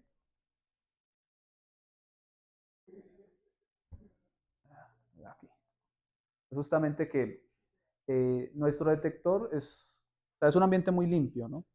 Es limpio porque, como les decía al inicio, no tenemos partículas compuestas que están colisionando. Entonces, en el LHC lo que tenemos es que ahí se tienen partículas compuestas y entonces hay interacciones de partones, hay interacciones de gluones, entonces se producen un montón de cosas, ¿no? Entonces, el detector está diseñado para poder detectar los productos que salen de ahí, que son interesantes pues, para la física que ahí se hace, ¿no? Igual nosotros, ¿no? Como es un ambiente limpio, no necesitamos por ejemplo, ser tan buenos al nivel que tiene, por ejemplo, CMS detectando muones. Eh, sino que pues tenemos un detector de muones, pero que es necesario para lo que nosotros tenemos, por ejemplo, en ese caso. Entonces, de aquí, pues sabemos que se pueden producir, no sé, los Bs, y aparte, bueno, entonces, como sabemos lo que se puede estar produciendo allí, entonces en esa medida es que se va construyendo el detector, ¿no? Entonces, por ejemplo, en la parte interna, que está como el detector se llama el de píxel, está diseñada justamente para saber dónde empiezan como a nacer los tracks de ciertas partículas, ¿no? Luego está entonces el detector de vértice, que es el que se detecta, digamos, los primeros vértices que se empiezan a generar. Y luego tenemos el electrocalorímetro, que es donde los electrones y los fotones dejan ahí su rastro. Entonces, digamos que son configuraciones diferentes, ¿no? Y así se suele diseñar, vemos los colisionadores leptónicos porque se conoce muy bien el estado inicial. Entonces, pero en el LHC no, o sea, usted tienes por ejemplo un protón y acá tiene otro protón que no simplemente colisionan, digamos, directo, sino que pueden estar pasando así y sale otra cosa, o si pueden colisionar directo, se pueden fusionar, se pueden pasar muchas cosas ahí que es un ambiente no tan limpio. Y aparte las energías que ellos manejan son monstruosas, ¿no? Nosotros estamos hablando de que trabajamos en esta energía, que no necesitamos más. Ok, gracias. Bueno, gracias por tu plática. Es claro que para hacer todo esto necesitas hacer lo más moderno e independiente que se pueda, ¿no? Y mencionaste que necesitabas algunas suposiciones extra. Cuando mencionas la parte de tus operadores efectivos, si le gustas poner. Bueno, no son míos, ¿no? Yo solamente Bueno, lo puse ahí ajá, sí. para ejemplificar. Bueno, esos operadores efectivos, lo que he revisado en la bibliografía y lo que he estudiado es que realmente esos pueden generar perfectamente, por ejemplo, por modelos de CISO, donde, por ejemplo, se rompe la simetría global 1, o sea, el mayorón, y de hecho se puede detectar con esa cosa. Pero, y esos son bastante útiles porque esa FA pues, tiene que ser de los gigaelectromoscovos que están ahí mostrados. Sin embargo, en procesos de baja energía, de CISO baja energía, la FA que rompe la simetría 1, en realidad está en KEPS, MEPS, y la supresión ahí tiene que ser con los CAs. Entonces, si tus gráficas ya no muestran la parte dependiente solamente de la masa de la partícula como acción, y el bridge radio, ¿cómo te saltas esa dependencia de la energía? ¿Sí? Para que dependa nada más solamente de esa parte del bridge radio respecto a la masa de la partícula invisible. Esa es una pregunta buena. Digamos, como tal a mí no me preocupa esa parte porque, digamos, yo estoy interesado simplemente en decir, en darles a ellos, este es el upper limit, ¿no? Este es el branching. Ustedes como fenomenólogos hagan lo que quieran con eso, ¿no? Es básicamente lo que... Sí, o sea, sí, pero sí tienes mucha razón, ¿no? En la parte de KEPS, como le decía ahorita al compañero, pues no podemos ser muy sensibles en esa parte si lo que queremos es decir, esta cosa tiene masa de tanto, esta cosa puede ayudarnos a... Bueno, es que lo mencionaba porque como dices que bueno, tiene que tener suposiciones, pues yo creo que una suposición es que esa FA esté en los HEPs. Pero sí, ¿qué pasaría si ahora esa escala de energía está en los MEPs? Y es que la escala de energía no está ligada al otro, porque el rompimiento de simetría pues, te da una masa. Sí. Como es un pseudo, pues tú le pones una efectiva, ¿no? Sí. Pero no está ligada a esa escala de energía. Sí. Pero esas escalas de energía siempre son muy grandes. Eso es a lo que me refiero. Es que en los modelos de CISO de baja energía, esa FA que está ligada al rompimiento de simetría, está en los KEFs. Sí. Y la supresión no viene de la FA, sino de esos coeficientes C. Sí, ahí como te digo, yo no me meto hasta ahí porque mi señal es generar espacio fácil, pues. Yo no le meto el modelo. Sí, ahí sí llegaría el caso donde detectamos algo, ¿no? Digo, esta cosa puede existir. Entonces ahorita vamos a ponernos a meterle mano a los modelos y ya en nuestros generadores meter cada uno de los modelos y decir, los datos nos dicen que se decanta por este. Que es como Sí. que no va a pasar. Pero... Gracias.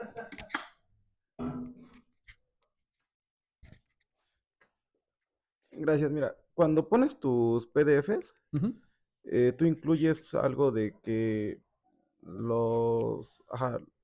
consideramos la partícula alfa, ¿no?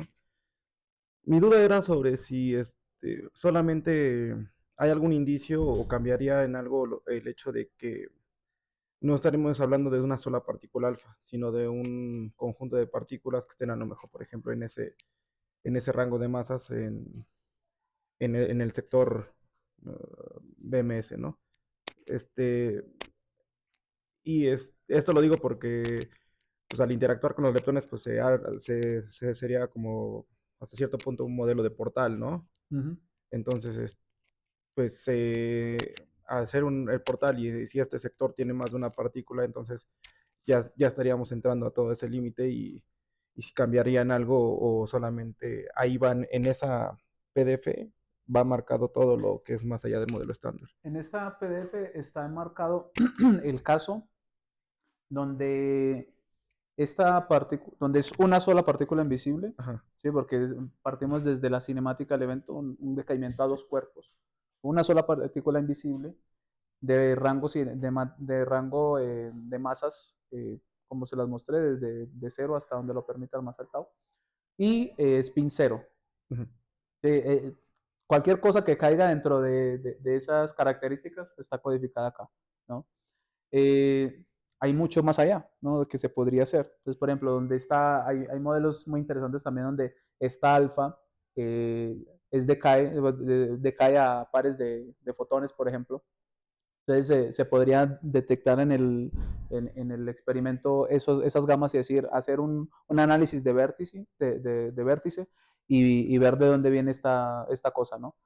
Ese caso, por ejemplo, no lo hemos considerado, ¿no? Ok. Que sería como en el caso ideal, ¿no? Que si el doctorado durara 10 años y no tuviera dinero para hacerlo, sería lo siguiente. El siguiente nivel. Gracias. Ujú. Igual tengo una pregunta sobre el lagrangiano que escribiste de las action like particles. Mi pregunta es que yo estoy como que muy familiarizado con ese tipo de action like particles, pero usualmente yo veo que tienen una parte escalar y una parte pseudoescalar, o una mezcla de eigenestados de ellos. Pero no estoy muy familiarizado con como que ese tipo de reglas de tipo vectorial o axial e incluso tiene una gamma mu en la regla. Entonces quería saber, bueno, si nos puedes hablar un poco más sobre eso. Pues, si Pero son, a ver si entendí, estás hablando justamente de estos, ¿no? ajá, bueno, es que ahí la regla se parece mucho a la de bosón Z, ¿no? Pero usualmente bueno, cuando yo veo una acción light particles, veo que tiene parte de escalar y pseudoescalares, ¿sí, no? No he visto muchos como así, con parte vectorial y axial, entonces no sé si son Mm, diferentes o cómo. a ver, una buena pregunta.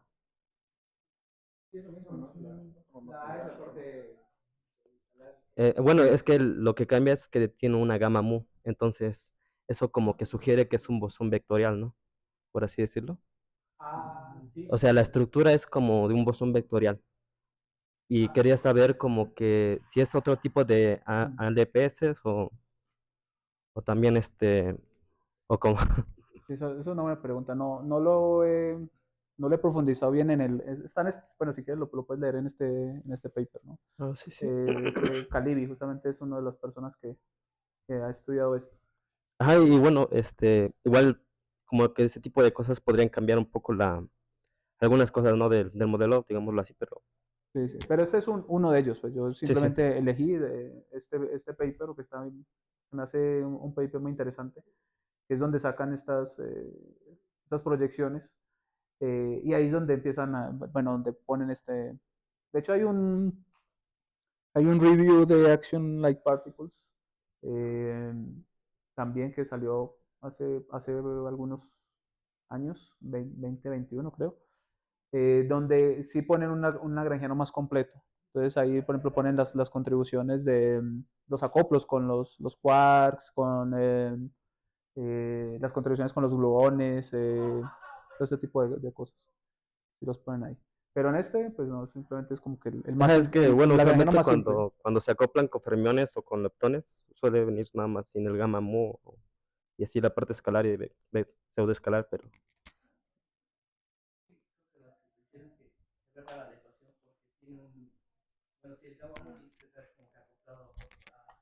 Bueno, para complementar la respuesta de Johan, si tú le quitas el gamma mu, se convierte en un acople de una escalar. porque todo eso va a transformar, si en la gama mu va a transformar como escalar y pseudoescalar. Si tú le pones la gama mu, como lo tienen ahí, ese va a ser un pseudovector y vector, dependiendo, bueno, justamente ahí está la CB, esa parte lo transforma como vector y la parte A como pseudovector. La primera parte del lagrangiano. Tú le puedes quitar y poner porque esas son cosas que tú puedes escribir en el modelo estándar y ver cómo transforman ante transformaciones de Lorentz, etcétera. Eso lo vimos ayer en el curso de modelo estándar, para más detalles. Curso de modelo estándar, en mi curso de modelo estándar. Pero sí, si tú le quitas, tú le puedes quitar y poner la gama mu, está permitido en el modelo estándar, bueno, en teorías tipo modelo estándar, y dependiendo si le pones o no, es escalar, pseudoescalar, vector, pseudovector. La diferencia.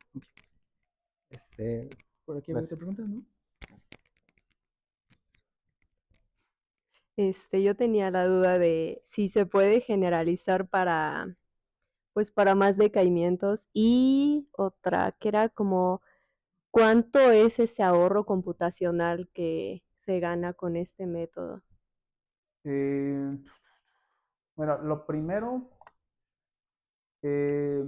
cuando dices generalizar, ¿a qué te refieres exactamente?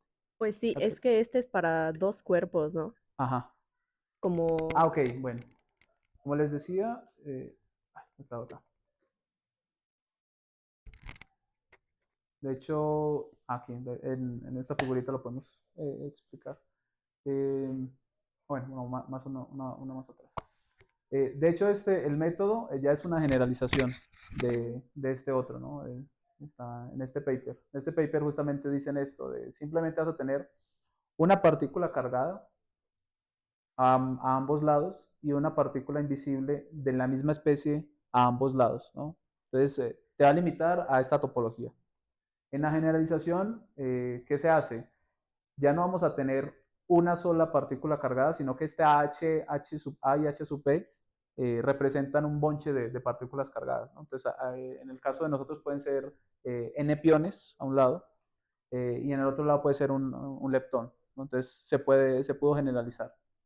Y lo que sí es restrictivo son estas Ns acá. Ya no son de la misma especie, son partículas que invisibles, pero está restringido a que sea solamente una que se escapa, ¿sí? Entonces, en el caso, por ejemplo, que queramos nosotros investigar el decaimiento leptón, neutrino, antineutrino, si por ejemplo queremos medir el branching ratio de esta cosa, con este método no es un método aplicable para ese caso. Entonces acá, de hecho, una duda que he tenido desde hace rato rondándome la cabeza es cómo podría yo generalizar aún más el método para que en vez de tener una sola partícula invisible que se pierda, podamos tener n partículas que se pierdan, ¿no? No sé si se puedan, pero pues, es algo que tengo ahí la duda también.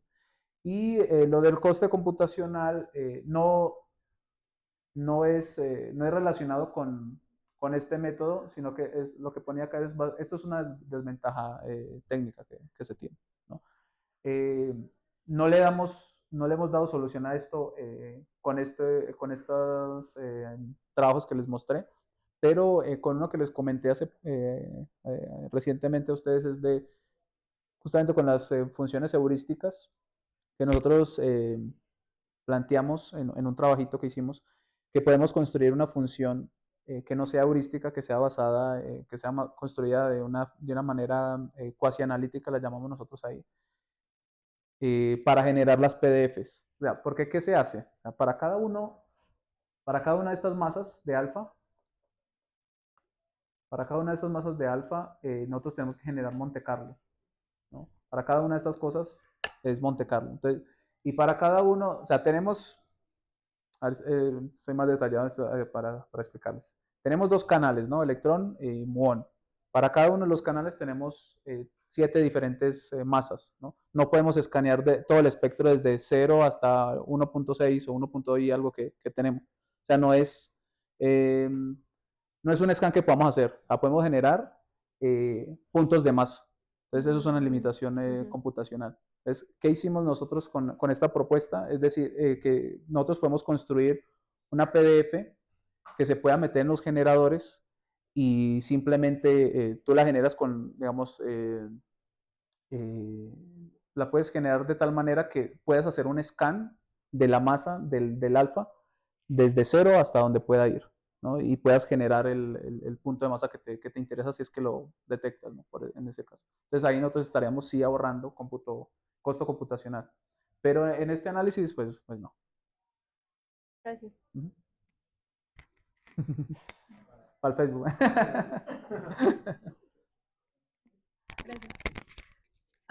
Bueno, gracias por la charla.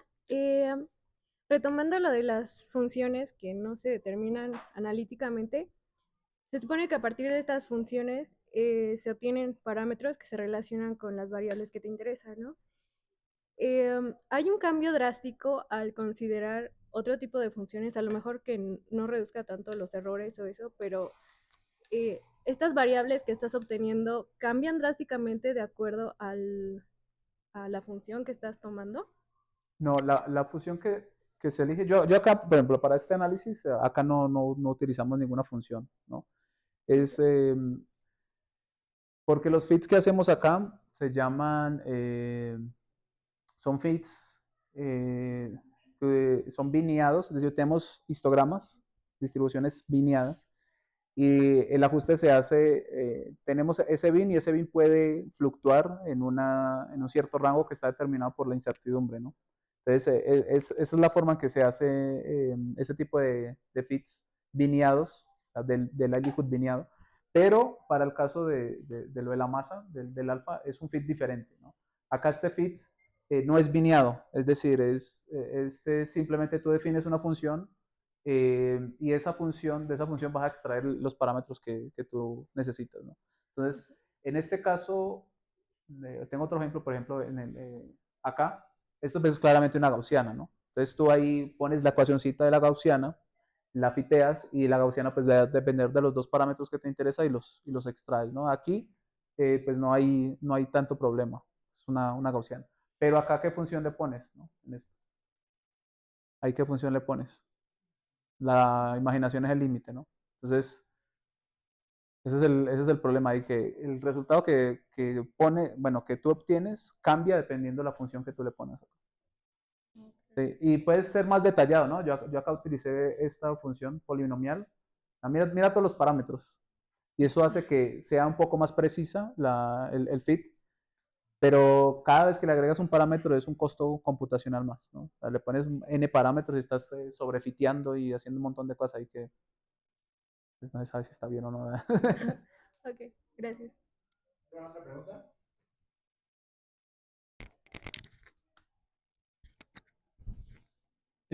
Comentaste que la otra colaboración de este país muy bonito, que hicieron el trabajo con el doble de los datos. De repente me pareció interesante. ¿Habría algún interés en empezar a analizar cuál sería el mínimo de datos necesarios para que este tipo de modelos funcionen? ¿Habría realmente un interés físico o algún parámetro para decir a partir de esta cantidad de datos tiene sentido analizar por el tema del cómputo, ¿no? Sí, sí. Justamente, tenemos este plotcito de... ¿no? Este de acá, bueno, hay dos cosas. Bueno, uno es que nosotros no tenemos la potestad de decir, es que para poder detectar esta cosa necesito tantos fentobars inversos o tantos atobars, ¿no?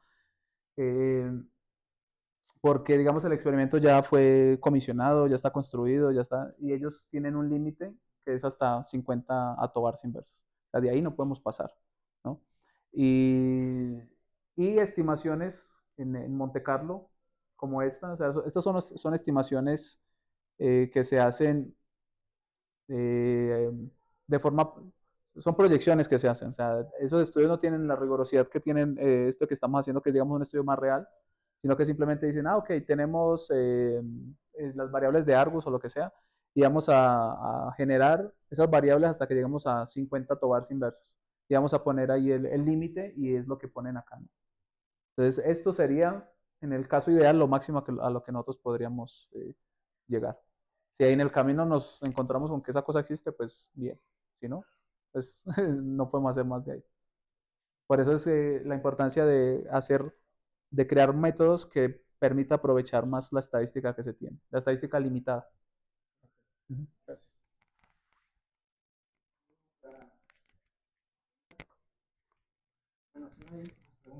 Ah, él tenía una. Bueno, la primera es, ¿a qué te refieres con setup time? Ah, bueno, justamente en esos modelos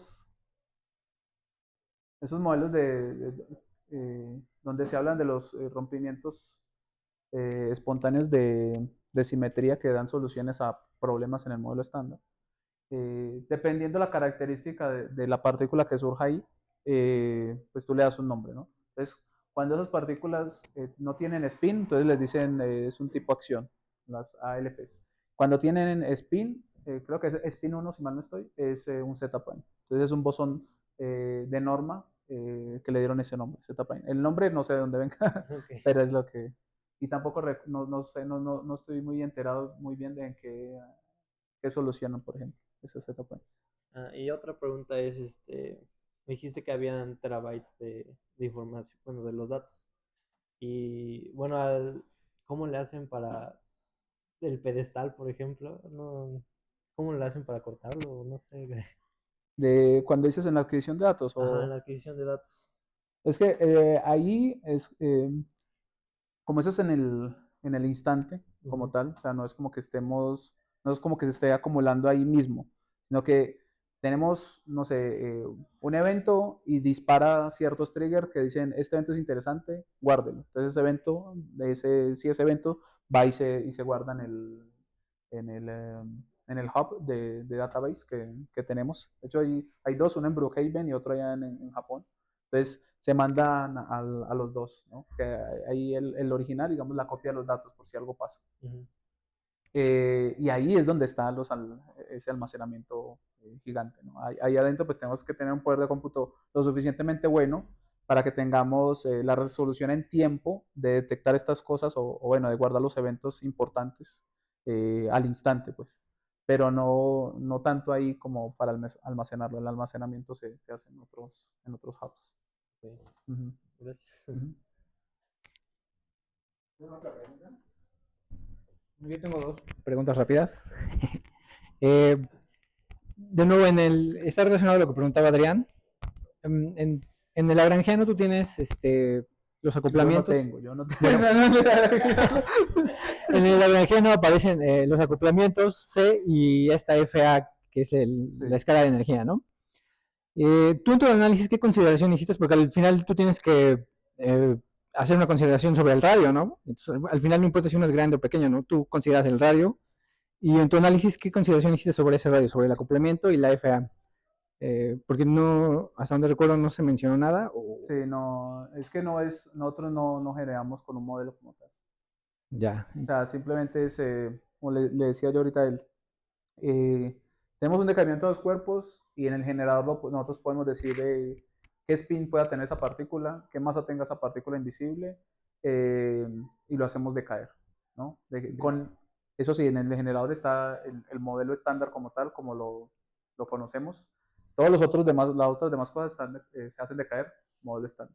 Y esta otra se hace decaer con lo que nosotros llamamos espacio-fase, es decir, tenemos estas características y decaiga como pueda decaer. ¿Por qué? Por la falta de un modelo correcto eh, que no Ajá, tenemos. bueno, entonces mi pregunta ahora es, en tu Monte Carlo, entonces, ¿cómo agregas esta nueva interacción si no la tienes? Esa interacción se agrega, o sea, si esta cosa vemos que exista, entonces ahí nos tenemos que devolver. Entonces, metemos en los generadores, Ok, ya veo. metemos el modelo. Listo. Ok, Este modelo tiene que cumplir. listo, tú buscas cosas que decaigan como esta cosa, pero no tienes el modelo implementado en Exacto. ok, No ya hay veo. modelo ahí porque si no estaríamos ya sesgándonos, Ya veo, diciéndole ok. a las cosas es que tienes que seguir esto. Sí, ya veo. Entonces, lo que se hace es eso de vas, mides y si ves algo Listo, ahí, listo, vamos a ver esto qué es. Listo. Hay esta cantidad de modelos, vamos a meterle esto al generador a ver qué. Listo, Y ya ya que veo. se decante, ¿no? Que fue lo que pasó con el Higgs, por ejemplo, ¿no? De que estaban los modelos de SUSY, modelos de no sé qué.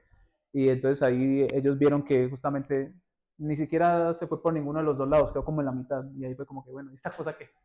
Ok, ok. Y ya nada más la última pregunta es sobre todo este proceso que tú haces tanto para el Monte Carlo y luego la señal, tienes como un tipo de algoritmo, ¿no? Que primero filtras, ¿no? Haces análisis estadístico, etcétera, ¿no? Todo eso tú lo haces, Sí, todo paso a paso. sí, sí. De hecho, en el doctorado el primer año fue frustrante, así de que pues, yo quería avanzar, pues empezar a mostrar mis avances y esto, pero todo el año fue de sentarme.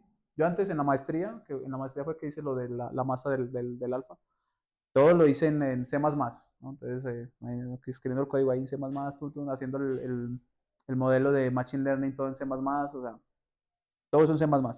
Y en el doctorado, cuando empecé, dije, no, o sea, yo no puedo trabajar así. Necesito sentarme, y entonces todo ese año fue de hacer código en Python, optimizar, ver nuevas librerías, todo eso. Y en el camino fue que ya empezó a salir ChatGPT y ya uno ya le echa mano a ChatGPT y dice, chat, ayúdame, Gemini, ayúdame. Creo que es algo que uno ya hizo, ¿no? Y simplemente le dices, hay que utilizar las herramientas para eso. Y ya ahorita es algo más automático, ¿no? Porque ya está todo así bien estructurado. Entonces, si buscan un consejo ahí para los muchachos que están en el doctorado, en el posgrado, y siéntense, no sé, un tiempo, estructuren todo, hagan todos sus algoritmos si es que trabajan con más cosas de programación, y después de que tengan eso, van a venir los resultados. O sea, no se vayan a estresar, porque yo estaba en ese momento muy estresado, yo no estoy mostrando nada, requiere mucho tiempo. Ok. Pero, Bueno, entonces agradecemos a Johan, muy buena plática. gracias.